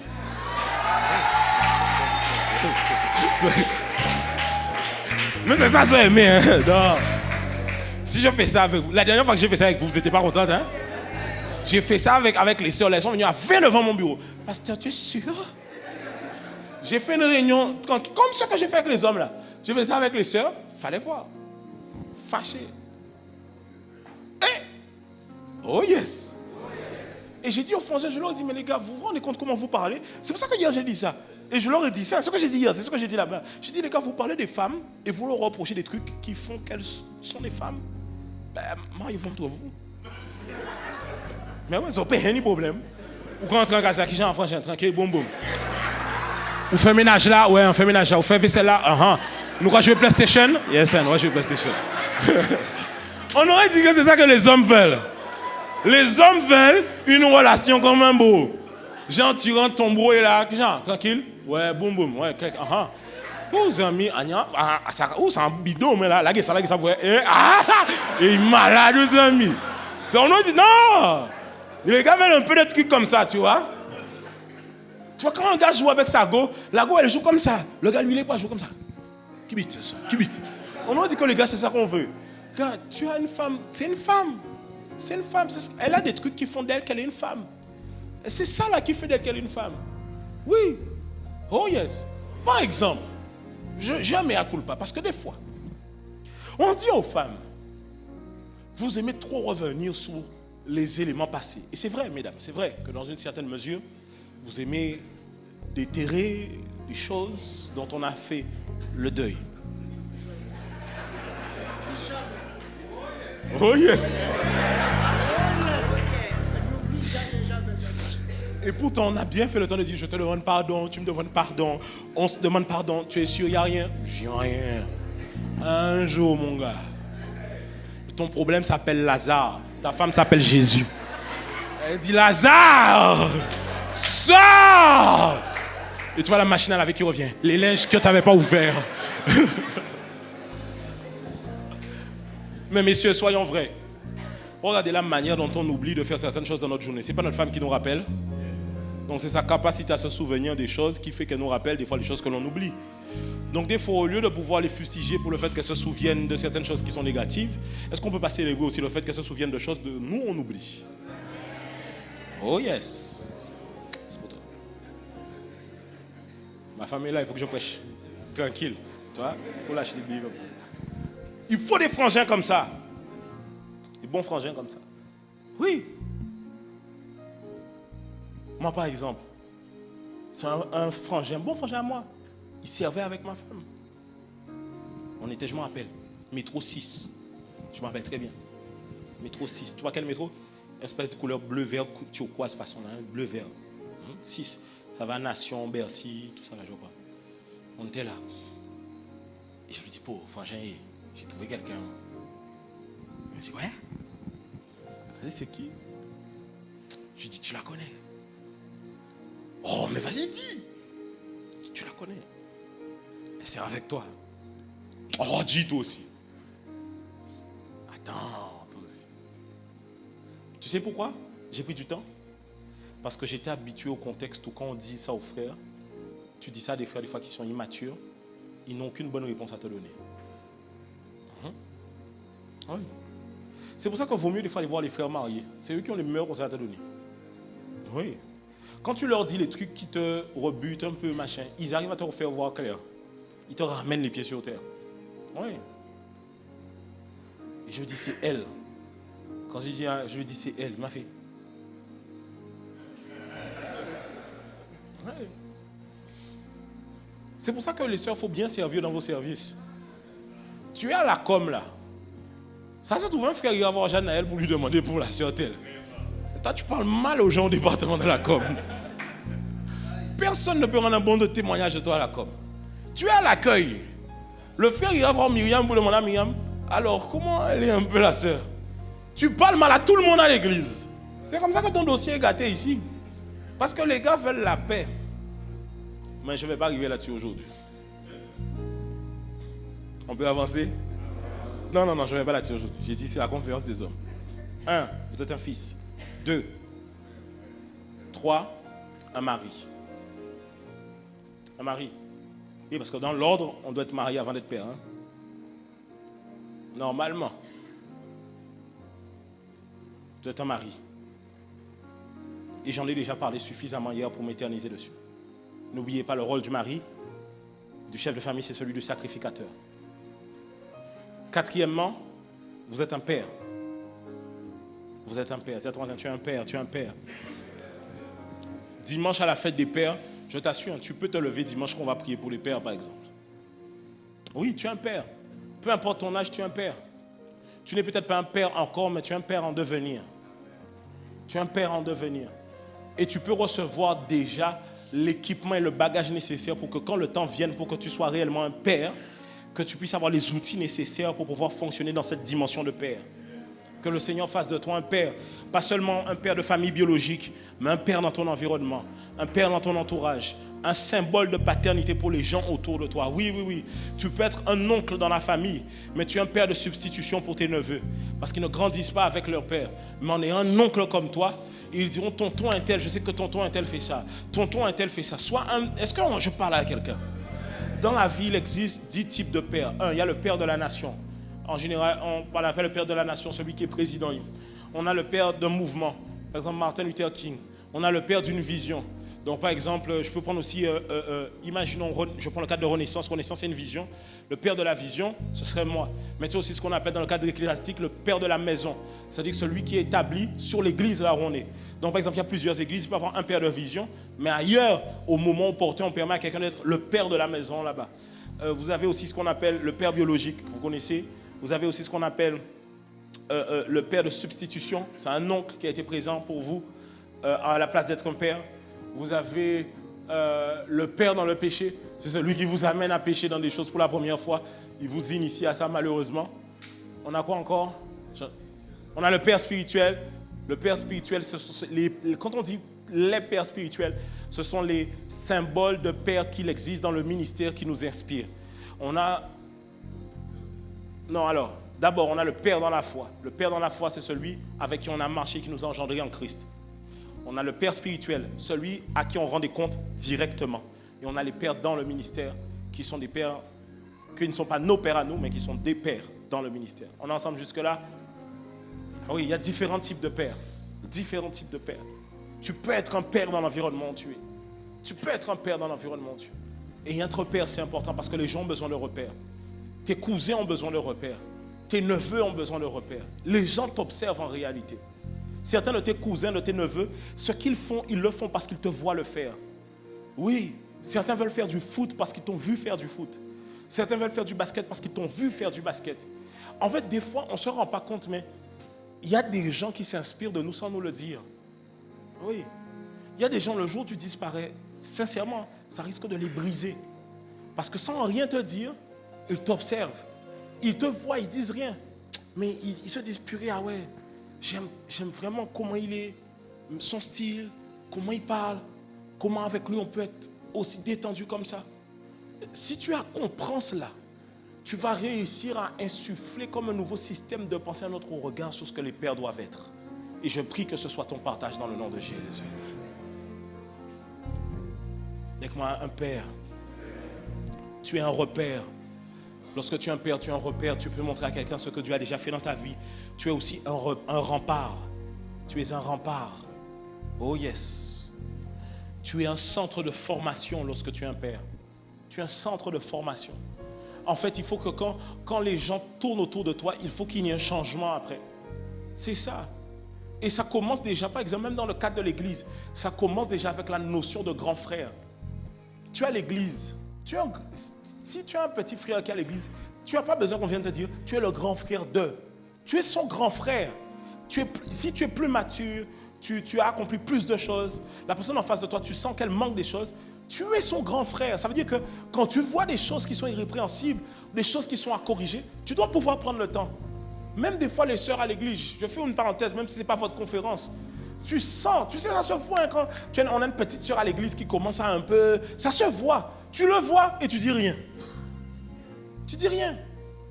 On a le même comportement que Caïn. Suis-je le gardien de mon frère? Suis-je son gardien? Oui, tu es le gardien de ton frère. Tu es son gardien. Si ton frère, tu ne le vois pas depuis longtemps, sois présent pour lui. Dis avec moi un père. Aussi, je voulais rajouter quelque chose. Luc 10,5 sur les pères. Et ensuite, je vais terminer sur un dernier point. Il dit ceci. Il dit, dans quelque maison que vous entriez, dites d'abord que la paix soit sur cette maison. Il ne dit pas, dites d'abord Jésus vous aime, Jésus sauve, Jésus ceci. Il ne dit pas de venir et de dire toutes les choses que Jésus, d'après vous, vous avez à dire aux gens. Il dit avant toute chose, vous dites que la paix soit sur vous. Et c'est pour ça que la Bible même nous appelle des artisans de paix. Cela veut dire qu'un père, normalement, dans une maison, est un symbole de paix. Un père est un symbole de paix. Cela veut dire que le cliché que l'on a, que quand le père rentre dans la maison, tout le monde court se cacher, doit être brisé ce soir dans le nom de Jésus. Non. Au contraire, quand tu rentres dans ta maison, il faut que tes enfants soient heureux que tu reviennes à la maison. Il faut que ta femme soit heureuse que tu reviennes à la maison. Qu'elle t'accueille avec un bon jus de maracuja. Oh yes, il faut entendre. Un bon jus de maracuja. Oh yes, tu es chauffé déjà un peu l'eau pour lui. Masse un peu ses gros orteils afin de détendre un peu la pression de la journée. Oh yes. Oui, prépare un bain coulant pour lui. Oui, il faut faire ça. Nous aussi, on le fera. Mais s'il vous plaît, je parle souvent. Écoutez, si vous entendez un jour les gens dire demain, oui, le pasteur a beaucoup parlé pour les hommes, en faveur des hommes, il n'a pas parlé pour les femmes, allez leur dire que je parle souvent pour les hommes, s'il vous plaît. On est d'accord quoi? On est d'accord? Pour que vous puissiez me donner la liberté de dire ce qui va suivre. On est d'accord? Vous avez vu toutes les prédications où je parle aux hommes, j'explique aux hommes comment devenir des hommes meilleurs. Et j'encourage les hommes à être des hommes meilleurs. Mais là, je veux vraiment qu'on puisse pouvoir comprendre à quel point il est important d'investir dans les hommes de nos vies. Enfin, vous, mesdames, vous comprenez.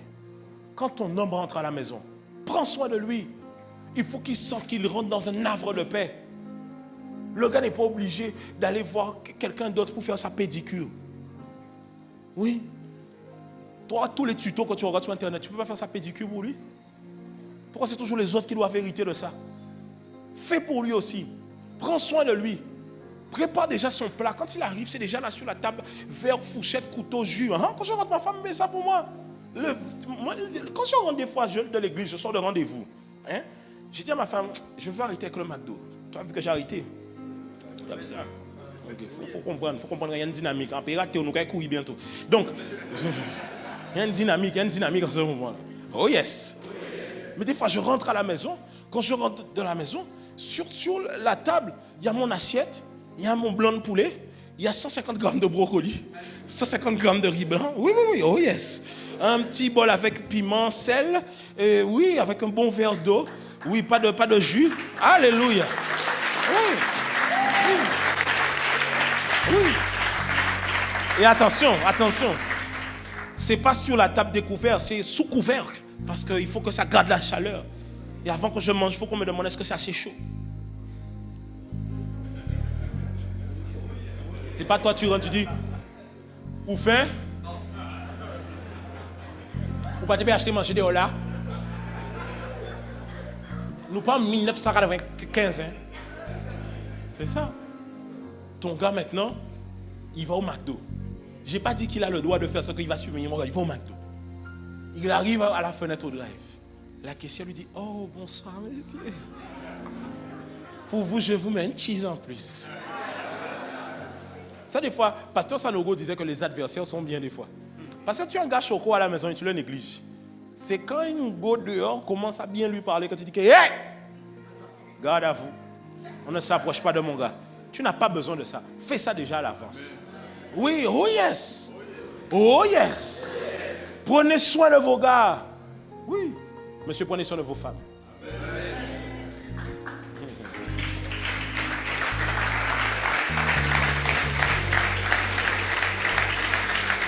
Bon, ce qui va suivre, s'il vous plaît.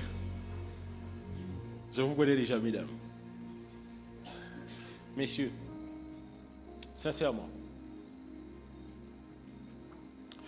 est-ce que si on permettait à votre femme de parler en anonyme, elle aurait des bonnes choses à dire de vous?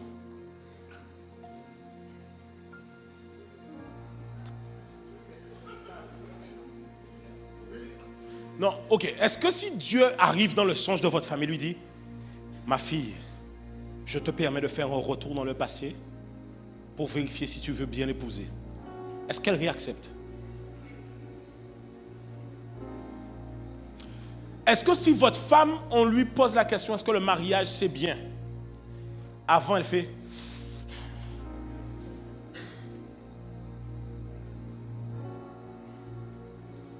Okay. Est-ce que votre femme est vraiment heureuse? Genre, elle est vraiment heureuse. Non, je vais dire ça différemment. Est-ce que c'est drôle d'être avec vous? Ou est-ce que c'est rabat-joie? Genre, tu nous saoules, quoi. On ne peut pas te faire de blagues. On ne peut pas parler avec toi. On ne peut pas rire. Est-ce que, genre, il y a du bonheur? Est-ce que, genre, quand on est avec toi, on a du bonheur? On se réveille à côté de toi, on est en mode waouh. On fait la journée, on fait waouh. Quand tu pars travailler, c'est même la tristesse parce qu'il aurait pu rester. Ou est-ce que quand tu pars travailler, ça lui fait le même effet que quand les enfants partent à l'école?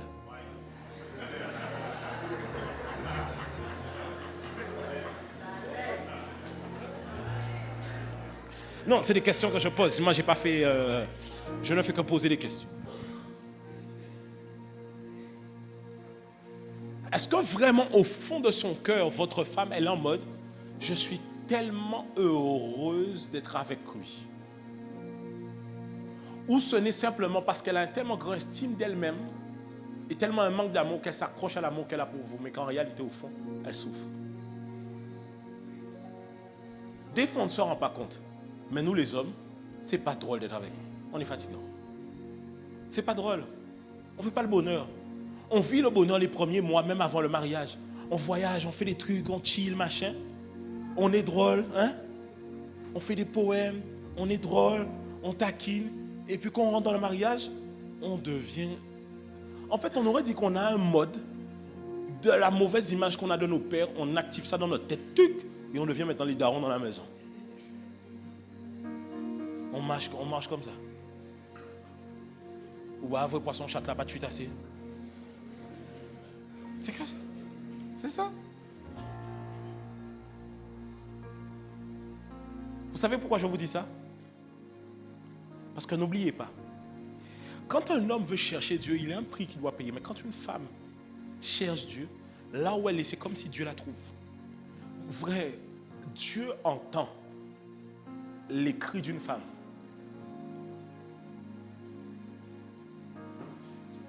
La Bible dit aux hommes de se comporter avec douceur avec leurs femmes. Et la Bible dit en français, on pourrait dire ça différemment, la Bible dit en français, comme avec un sexe plus faible. Ok? Mais la Bible dit de ne pas avoir des inimitiés, des problèmes, comme des conflits entre nous. Parce que la Bible dit que rien ne fasse obstacle à vos prières. Ça veut dire que, messieurs, souvent, ce qui fait obstacle à nos prières, ce n'est pas que Dieu ne veuille pas y répondre. C'est le comportement que nous avons avec nos femmes.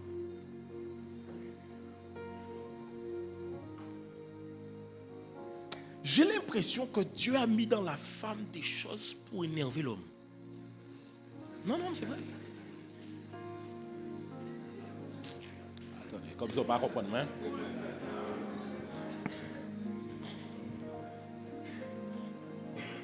Comme ça.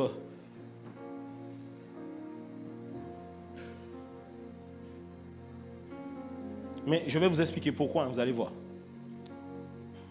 C'est pas je ne dis pas ça de manière genre purement négative, genre les femmes sont si, non, c'est pas ça, vous allez comprendre.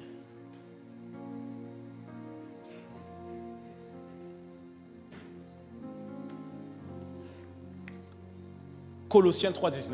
Regardez. La Bible dit que le rapport entre Christ et l'Église, c'est le rapport entre l'époux et l'épouse. On est d'accord jusque-là?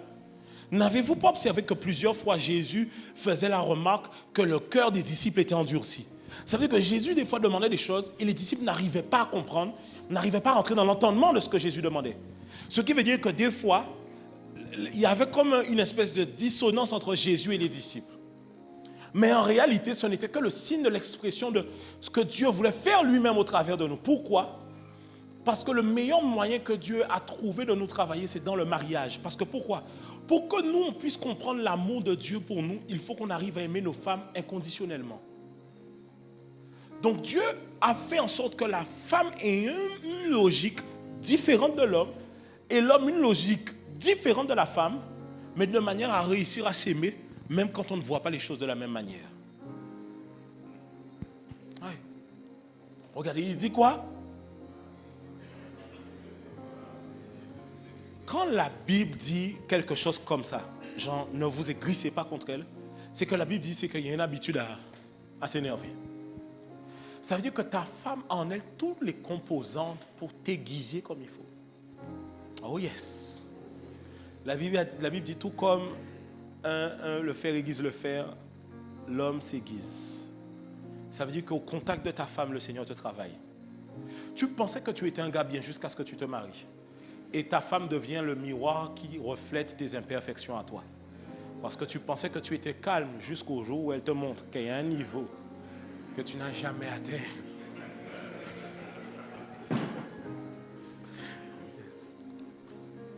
Tu pensais que tu étais un homme rempli d'amour et de bonté pour la famille.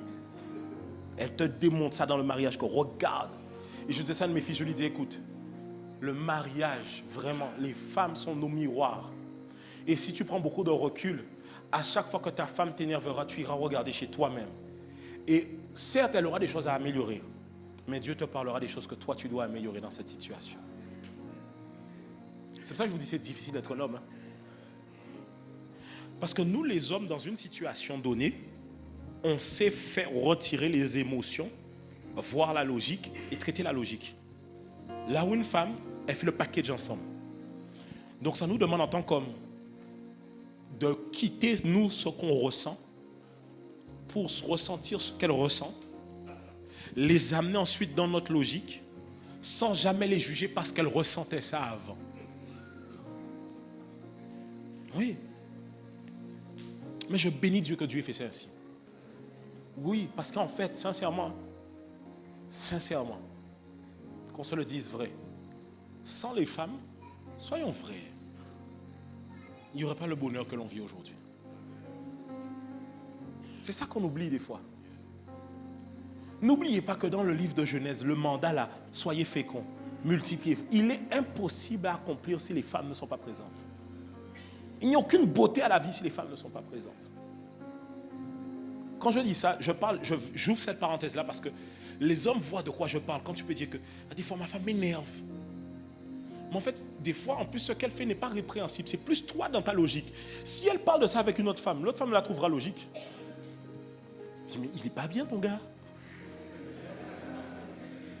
Non, mais les mecs, ils n'arrivent pas à capter, quoi. Tu lui as dit qu'il n'y a rien, mais c'était pour qu'il creuse.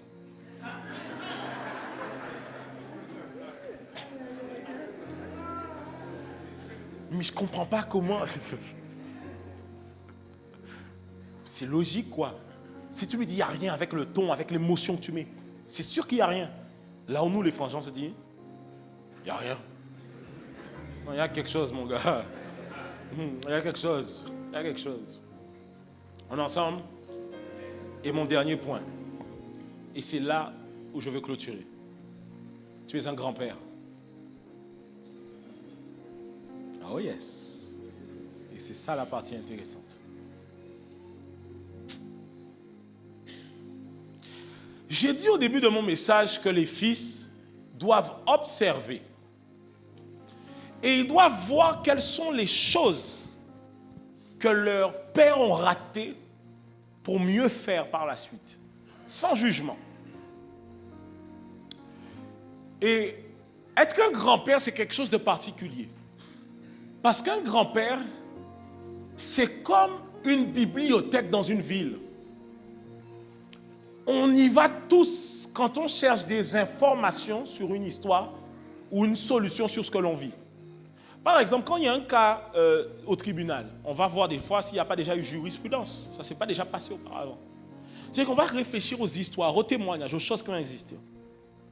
Ainsi, souvent, on va voir le grand-père, et des fois même plus que notre père, parce que le grand-père a un autre regard. Mais le premier regard du grand-père, c'est parce que souvent, en général, quand un homme arrive à l'âge d'être grand-père et au statut d'être grand-père, en d'autres termes, un patriarche, ça fait longtemps qu'il a déjà été circoncis. Ainsi, vous observerez que quelqu'un qui était père, et quand il devient grand-père, il s'énerve moins que quand il était père. Il s'emporte moins que quand il était père. Il reprend les petits-enfants moins durement que quand il reprenait ses propres enfants.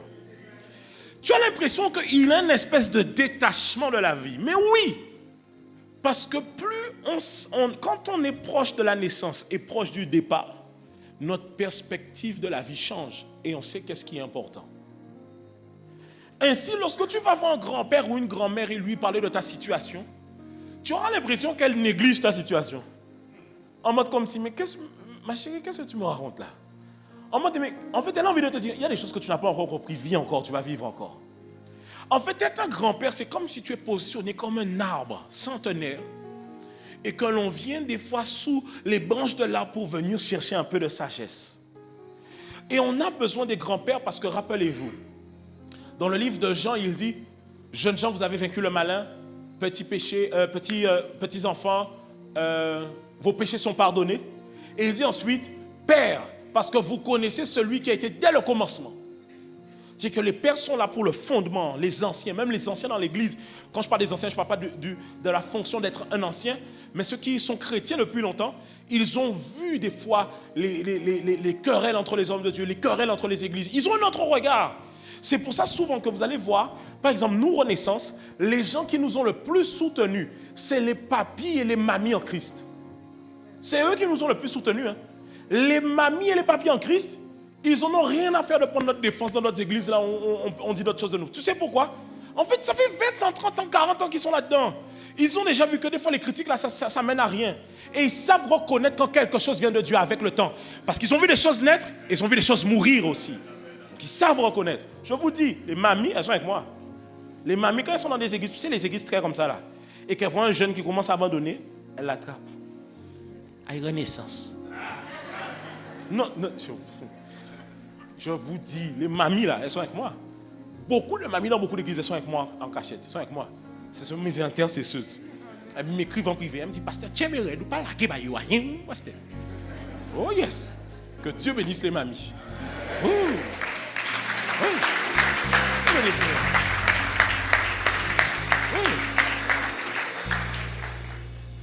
Tu sais, quand tu deviens un patriarche, tu peux même changer de grand-père, tu peux mettre patriarche. S'il y a quelque chose de différent, il faut que j'y aille. Waouh. Là, il faut que je te dise ça. Quand tu deviens patriarche, tu es déjà limite au stade d'ancêtre. Tu es comme le symbole de l'alliance. Ça veut dire que lorsqu'on veut voir l'alliance que l'on a avec Dieu, on remonte jusqu'à toi. C'est la raison pour laquelle tu dois t'assurer de garder la foi, que tes enfants aient la foi. En fait, on pourra venir voir ta vie pour dire qu'est-ce que Dieu a fait avec lui. Quand tu deviens un patriarche, tu es une bibliothèque. Tu es comme une ressource ambulante ou un centre de ressources. Avez-vous déjà vu un grand-père quitter chez lui pour aller donner des conseils? Ou est-ce que les gens quittent chez eux pour aller chez le grand-père?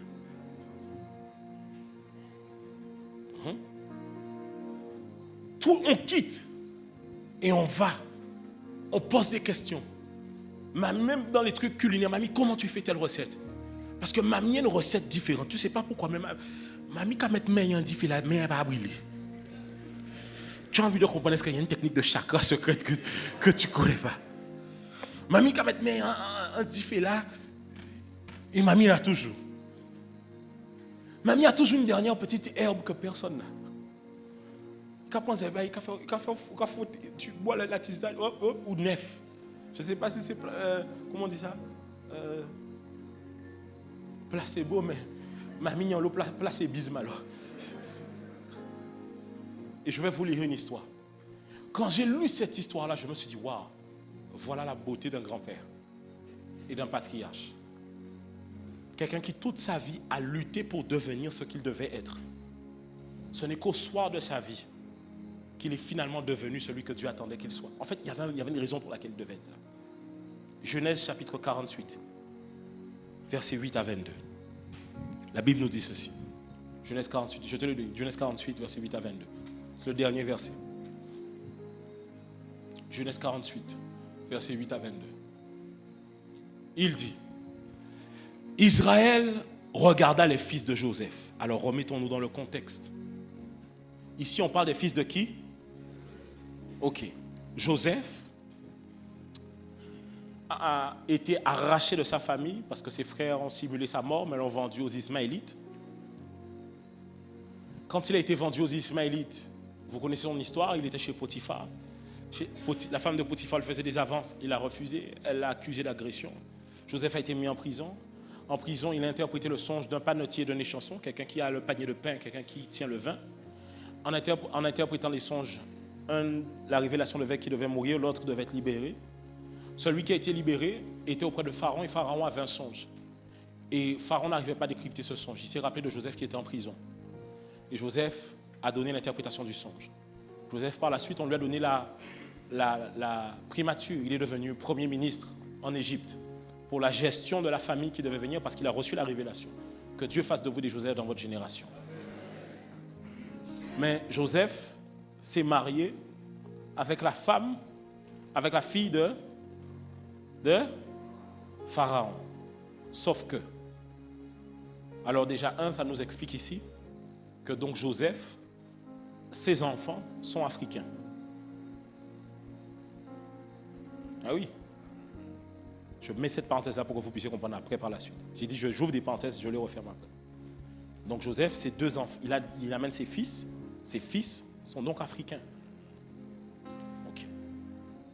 Et la Bible dit qu'il amène ses fils devant qui? Israël. Observez bien. Je sens l'onction de Dieu ce soir. Je sens une onction particulière.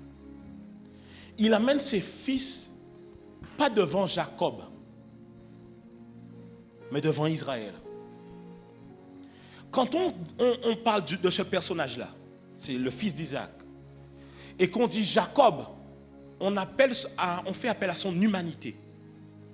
Quand on dit Israël, on fait appel à l'alliance que Dieu a fait avec lui. En fait, c'est comme quand, par exemple, on dit homme de Dieu. Quand on dit Jacob, on parle de l'homme. Quand on dit homme de Dieu, on parle de la divinité dans l'homme. Vous me suivez ou pas? Ainsi, il n'amène pas ses enfants devant n'importe qui. Il amène ses enfants devant Israël. Et Israël lui dit, qui sont... Alors il y a un problème. Pourquoi Israël dit qui sont ceux-ci? Mets-moi le verset suivant. Joseph répondit à son père, ce sont mes fils, que Dieu m'a donnés ici. Israël dit, fais-les, je te prie, approcher de moi. pour que je les bénisse. Ça veut dire que le premier réflexe que le patriarche a, c'est de bénir ses enfants. De dire du bien sur eux. Vous ne vous rendez pas compte à quel point c'est dommageable quand dans une génération, les parents maudissent leurs propres enfants. Des parents qui insultent la propre... Tu es un père, tu insultes la mère de ton enfant. Tu es une mère, tu insultes la mère. Mais c'est toi-même. Tu insultes tel ta papa. En fait, tu maudis tes enfants. Tu maudis tes enfants. Il dit, fais-les-moi approcher pour que je les bénisse. Verset suivant. Les yeux d'Israël étaient quoi? Par là. Et donc, ils ne pouvaient plus voir. Joseph les fit approcher de lui et Israël leur donna un baiser et les embrassa. Donc, il les a pris, ils ont embrassé. Verset suivant. Il dit, Israël dit à Joseph, je ne pensais pas revoir ton visage parce qu'il n'avait pas vu, ça fait longtemps. Il dit, je ne pensais pas revoir ton visage. Et voici que Dieu me fait voir même ta postérité. Il dit, en fait, Dieu m'a permis de voir les gens que toi-même tu as engendrés. Une bénédiction. Ensuite, il dit, Joseph les retira. C'est-à-dire qu'ils étaient sur les genoux d'Israël, de Jacob. Donc Joseph les récupère. Et regardez. Et puis quoi? Ça veut dire qu'à ce moment-là, ce n'est pas les enfants d'abord. Joseph retire ses enfants des genoux de son père et il se met à genoux devant son père. Vous vous rendez compte de la symbolique de l'image? Il récupère ses enfants, mais il sait pourquoi il fait ça. Il sait pourquoi il fait ça. Parce qu'à ce moment donné, au chapitre 49, il va bénir tous ses fils. Donc Joseph, normalement, est censé être compté parmi les tribus. On dit tribu de Ruben, tribu de Lévi, de Siméon, de Juda. Donc normalement, il doit avoir la tribu de Joseph. Normalement, ce n'est pas 12 tribus. Enfin, ce serait plutôt 11, peut-être. Mais il y a quelque chose qui se passe à ce moment-là. Ça, c'est sûr. Puis Joseph les prit tous deux. Ephraïm... Non, il faut que vous puissiez comprendre. J'ai besoin de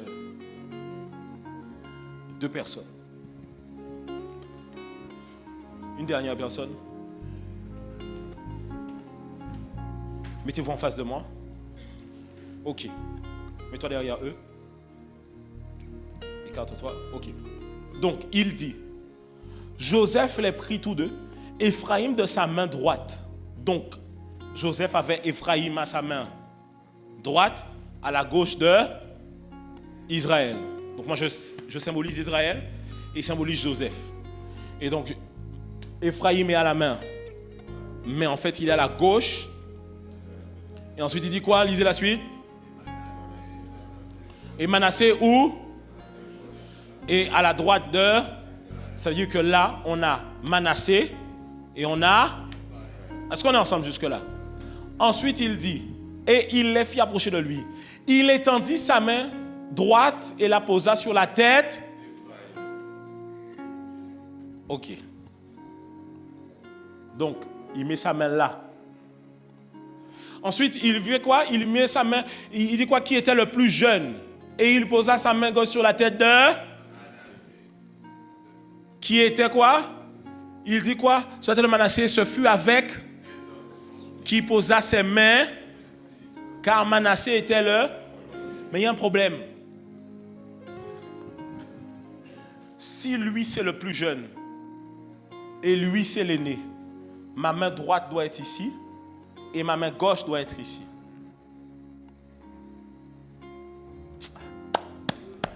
Regardez. Si c'est lui l'aîné, ma main droite doit être ici.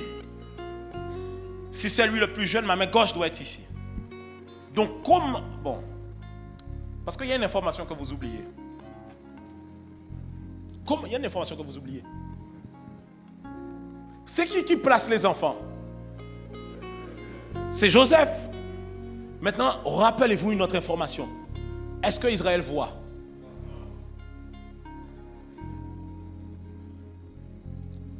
Comment son intention peut être assurément de changer sa position des mains alors qu'il ne sait pas qui est qui? Regardez, verset suivant. Quand Manassé était le premier-né, regardez, il bénit Joseph. Et il dit que le Dieu en présence duquel on marchait. Non, tu t'imagines le niveau. Quand j'ai lu ça, je me suis dit, purée, ça c'est un niveau de prière qu'on fait sur toi là. Si tu échoues dans la vie, c'est ta faute. Hein? Non, après une prière comme ça là, tu échoues là, c'est ta faute. Il dit quoi? Que le Dieu en présence duquel on marchait, pas moi. Ça veut dire qu'il invoque le Dieu de ses pères. Il dit Abraham et Isaac. Tu vois? C'est comme si je disais que le Dieu avec qui mon père et mon arrière-grand-père ont marché, marche avec toi. Ensuite, il dit quoi? Que le Dieu qui m'a conduit depuis que j'existe jusqu'à ce jour. Verset suivant. Ils disent quoi? Verset suivant. Que l'ange qui m'a délivré de bénisse ses enfants. C'est qu'il invoque le monde des esprits à témoin. Ils disent que ses enfants soient bénis à ce moment-là. Ça. Qu'ils soient appelés de mon nom et du nom de... Mais Joseph sait aussi pourquoi il fait ça. Il sait que sa femme est la fille d'un prêtre. Et donc que ces enfants-là auront des réclamations de là où ils viennent. Donc Joseph fait le choix que limite les enfants ne lui appartiennent plus. C'est la raison pour laquelle il se met à genoux, prêt à céder sa part dans l'héritage. Joseph demande une seule chose. Il dit, prenez juste mes os. Quand vous partirez, prenez juste mes os. Joseph ne veut même pas être dans les tribus. Il dit, si mon rôle, c'était d'être là en Égypte, d'être premier ministre, de vous sauver de la famine, faites comme ça.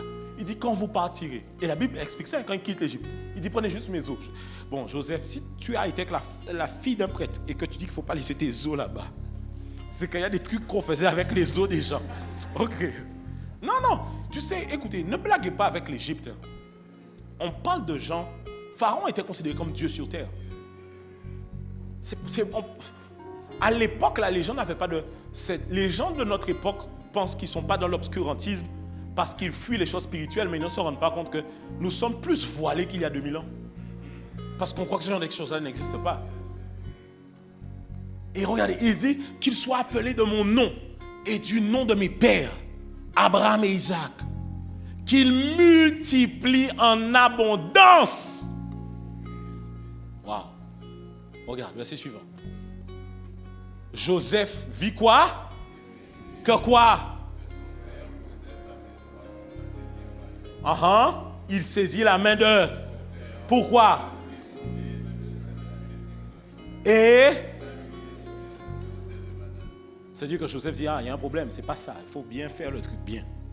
Et là, verset suivant, et Joseph dit à son père, pas ainsi mon père, car celui-ci est le premier-né.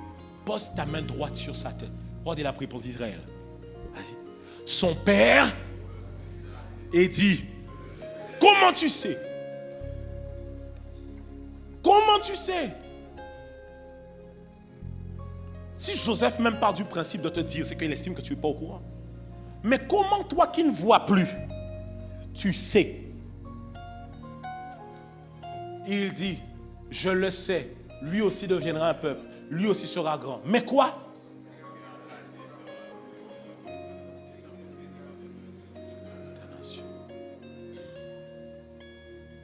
Il y a deux choses. Première chose, Jacob a réussi là où Isaac a raté. Parce que Isaac ne voyait pas et on a dû l'entourlouper. On s'est déguisé. Mais Jacob l'entourloupé, personne ne pouvait l'entourlouper. Parce que en fait, ce n'était plus Jacob qui était ici, mais c'était Israël. Ça veut dire que Jacob a quitté sa position de simple homme et rentré dans sa position de patriarche. Et il ne voyait plus ses enfants simplement des yeux de la chair, mais il les voyait dans les yeux de l'esprit. Et Jacob savait que depuis quelques générations, il y a comme une loi qui est derrière eux, à cause de l'erreur d'Abraham. Parce qu'Abraham a eu un premier enfant, mais le premier enfant n'est pas l'enfant de la promesse. C'est le deuxième enfant. Isaac. Isaac a eu deux enfants. Ésaü et c'est pas Ésaü qui a pris. dans les enfants de Jacob, ce n'est pas Ruben qui prend en premier. Il arrive maintenant sur Joseph en lui disant, non mais celui-ci sera plus grand. Maintenant, il y a deux choses. Un, Israël était un grand prophète en réalité. Et il voyait déjà le salut des nations. Parce que si je mets mes mains comme ça et que je les croise, ça devient la croix. Deuxièmement, il dit, ils seront plus grands, plus nombreux. En d'autres termes, des enfants qui normalement sont étrangers à la promesse, sont rattachés à la promesse, et le second, celui qui vient, va hériter plus que le premier. Tout comme Adam a échoué, mais le second Adam a réussi.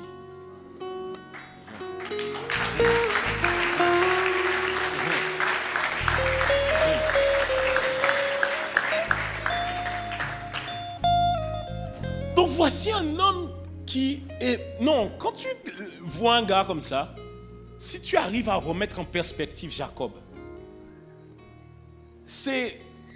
Jacob était brisé, circoncis. Mais pour qu'il soit devenu Israël, il fallait qu'on le frappe à la hanche. En d'autres termes, le signe de visitation de Jacob était qu'il boitait. Il y a des gens dans la ville boitent et on se moque d'eux, sans savoir que ces cicatrices-là sont le signe qu'ils ont rencontré Dieu un jour ou l'autre. Est-ce que je parle à quelqu'un?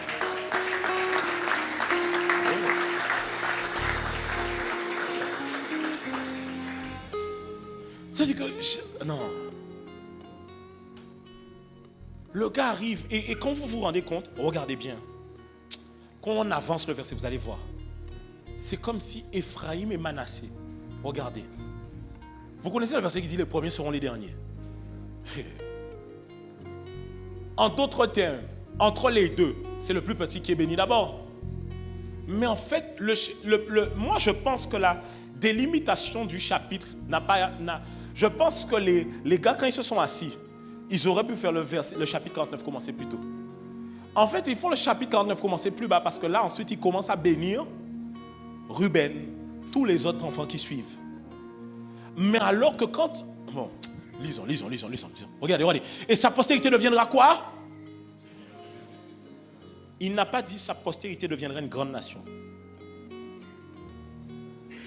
Ça veut dire que de lui sortiront plusieurs nations.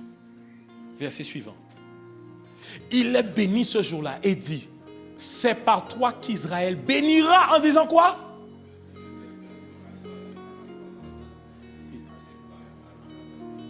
Oh yes, verset suivant. Israël dit à Joseph,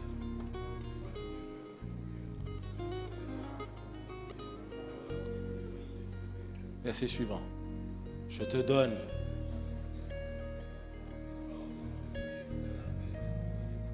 avec mon épée et avec mon arc. Il dit, je te donne plus. C'est-à-dire, Joseph n'a pas eu de crainte à ne plus avoir. En fait, c'est comme si Joseph a dit, c'est plus mes fils. Ça devient les tiens. Prends-les avec toi. Parce qu'il savait, en fait, Joseph reste quand même quelqu'un d'esprit. Parce que Joseph a dû grandir aussi dans les trucs des pharaons. C'est-à-dire que Joseph connaît maintenant le mysticisme, des choses comme ça. Ça veut dire qu'il sait que pour que ses enfants puissent s'en sortir, il faut qu'il fasse appel à quelqu'un qui est établi comme une espèce d'autorité dans le monde spirituel pour bénir ses propres enfants. C'est comme s'il sait que je ne peux pas les couvrir seul. Il faut que quelqu'un les prenne, que quelqu'un les couvre pour moi. Et mais regardez, verset suivant, mets-moi chapitre 49. 49, verset 1. Là, juste après, c'est le chapitre 49. 49, verset 1.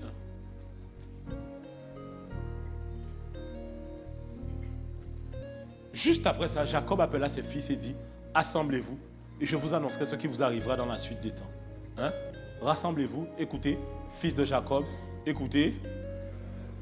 Ouais. Ruben, toi, ok. Au final, quand tu regardes bien, avant que Jacob meure, c'est pas Ruben qui a commencé à bénir. C'est celui qui vient d'une nation étrangère qu'il a fini par ramener avec lui. C'est que le premier qui a été béni avant la mort de Jacob, là, de Israël, c'était qui? Non, Éphraïm. Éphraïm. Avant Manassé et ensuite Ruben. Voilà un homme qui, Joseph, comme Joseph, qui a été rejeté. Et tu sais, imaginez Joseph, tu as été rejeté, abandonné de tes frères.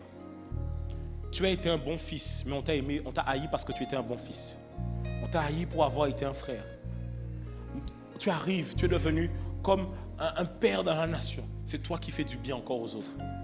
Et tu as la capacité encore après tout ça de laisser encore tes fils, de te mettre en retrait et de laisser la place à tes fils. Parce que tu ne réfléchis pas seulement au présent, mais tu réfléchis au futur. On peut acclamer le Seigneur pour nos frères, c'est bon?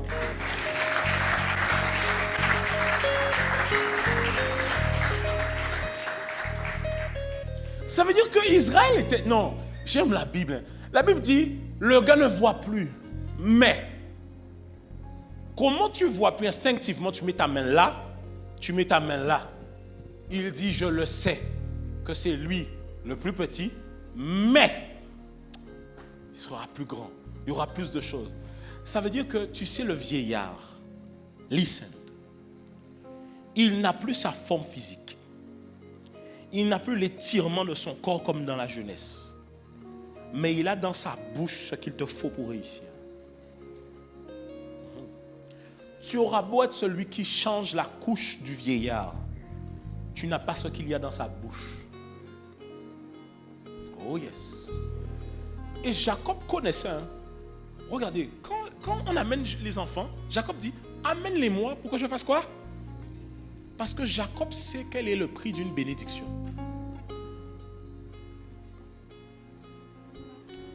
Les amis, remettez-vous dans le contexte. Ésaü et Jacob se battent. Pas parce que Jacob a hérité de l'héritage et des biens du père. Non, c'est Ésaü qui a eu tout. Ésaü est resté. On n'a pas donné. Quand Isaac vient et Isaac bénit Jacob, Isaac n'a pas dit à Jacob, reçois toutes mes maisons, toutes mes terres, tous mes trucs, tout ceci, tout cela. Non, non. Il n'a jamais dit ça. Il a juste déclaré des paroles de bénédiction. Quand son frère est revenu, il était énervé. Parce que ces hommes savaient quel était le pouvoir de la parole. Ainsi, lorsqu'on est un père, on comprend la responsabilité des mots que l'on dégage de notre bouche. Ouais. Lorsque tes enfants font mal, prends le temps de prier pour voir la prophétie de tout l'inverse de ce qu'il témoigne. Ton enfant est colérique, prophétise qu'il deviendra quelqu'un de calme. Déclare cela sur sa vie. Tu ne peux pas rester inerte. Regarde comment on est maintenant. La seule chose que nous les pères, des fois maintenant, c'est payer l'école. Et on laisse les autres faire pour nous. Non. Que Dieu fasse de toi un Israël dans ta nation. Un patriarche. Non, non, non. Quelle beauté de te dire que tu as eu des enfants qui ont eu des enfants. Et qu'avant que tu partes, tu les rassembles. Aujourd'hui, regardez, si tu vas voir ton père, tu lui dis, bénis-moi. Il dit, ah, ça bénit. Jacob sort une bénédiction, tu as peur. Que le Dieu de mes pères, t'imagines quelqu'un commence à prier comme ça dans ton quartier?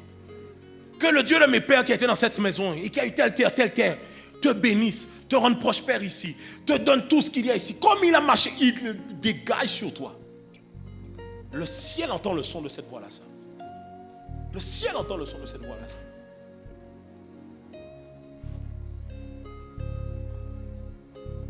Oh yes. C'est pour ça qu'il y a des hommes de Dieu. Quand ils partent là, les gens savent qu'il y a un dépôt qui normalement est relâché avec lui. Il y a une grâce qui est relâchée avec lui. Alors qu'est-ce que normalement on est censé faire? On multiplie les grâces dans notre vie pour qu'au moment du départ, on puisse bénir tout ce qui dépend de nous. Tu sais, j'ai une prière qui revient souvent dans mon esprit, mais je me dis, mais pourquoi quand je prie comme ça, je prie souvent comme ça? Parce que c'est une prière que mon père faisait pour moi. Ce que je vous dis là, j'ai compris ça, j'avais 15 ans, 16 ans. Et je m'étais mis à genoux devant mon père, malgré tous les problèmes qu'on avait. Et il avait dit une phrase, il avait dit que Dieu marche devant toi comme un feu dévorant. C'est resté marqué à l'intérieur de moi. J'imagine Dieu comme un feu dévorant devant moi. Oh yes. Oh yes. Faut bénir les gens. Sois un vecteur de bénédiction. Des fois, appelle tes enfants. Moi, quand j'appelle mes enfants, ils savent. Hein, je lui dis, viens, papa va prier pour toi. Je t'assure, ils peuvent être en train de rigoler dans toute la maison. Ils s'arrêtent tout de suite. Et ils viennent, ils mettent la tête comme ça.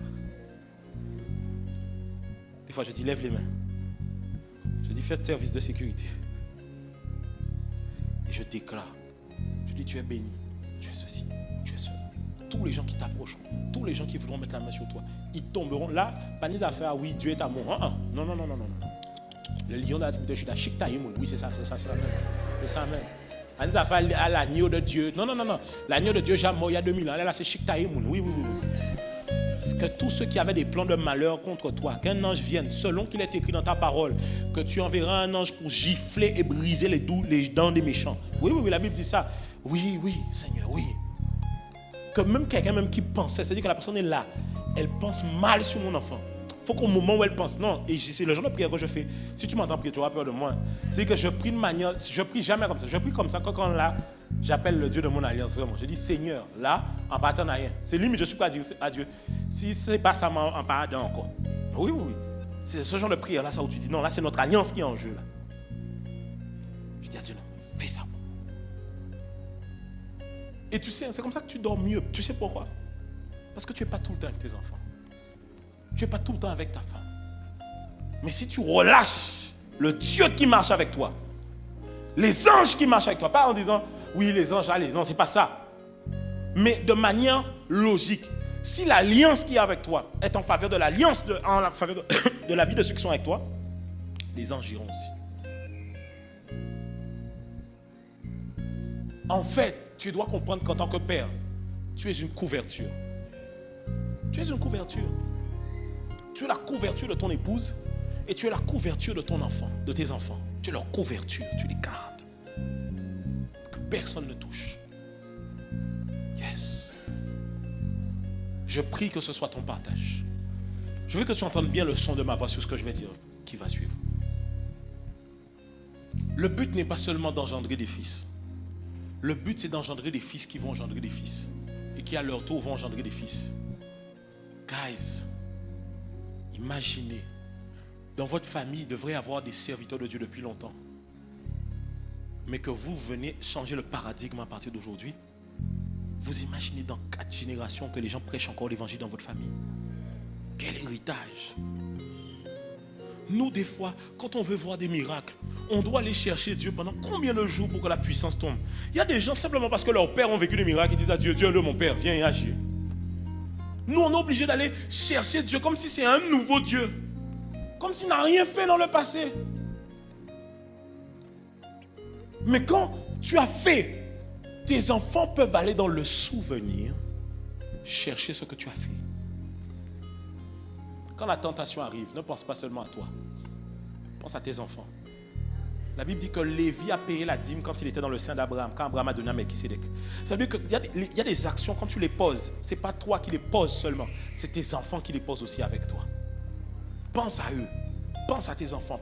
En fait, tu te rends compte de plus en plus que, en fait, au final, un père ne vit plus. Ne vit plus. Ne vit plus. Il ne vit plus. Il devient en fait un père. Ça se dit Abba. Abba, ça veut dire la source chez qui on vient s'abreuver. Bon, maintenant, si toi tu n'es pas, et c'est là que je termine là-dessus, si tu n'es pas un homme de prière, un homme de la présence de Dieu, ta source va tarir. C'est la raison pour laquelle tu dois devenir un homme de prière.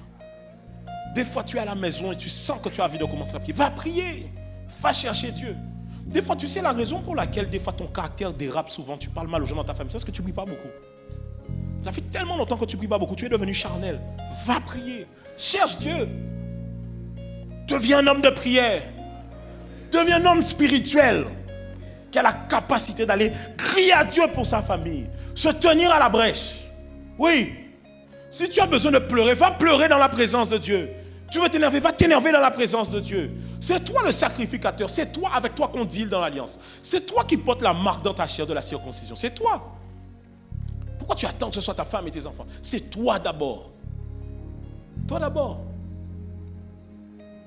Et c'est pour ça que la pression sur les hommes est difficile, parce qu'en fait, définir qu'est-ce qu'un homme doit faire est difficile. Pourquoi? Parce qu'on te dit un homme doit donner la direction, mais c'est vaste en fait donner la direction. Tu vois. Mais en fait, c'est le truc le plus difficile. Parce que si tu te foires, tout le monde.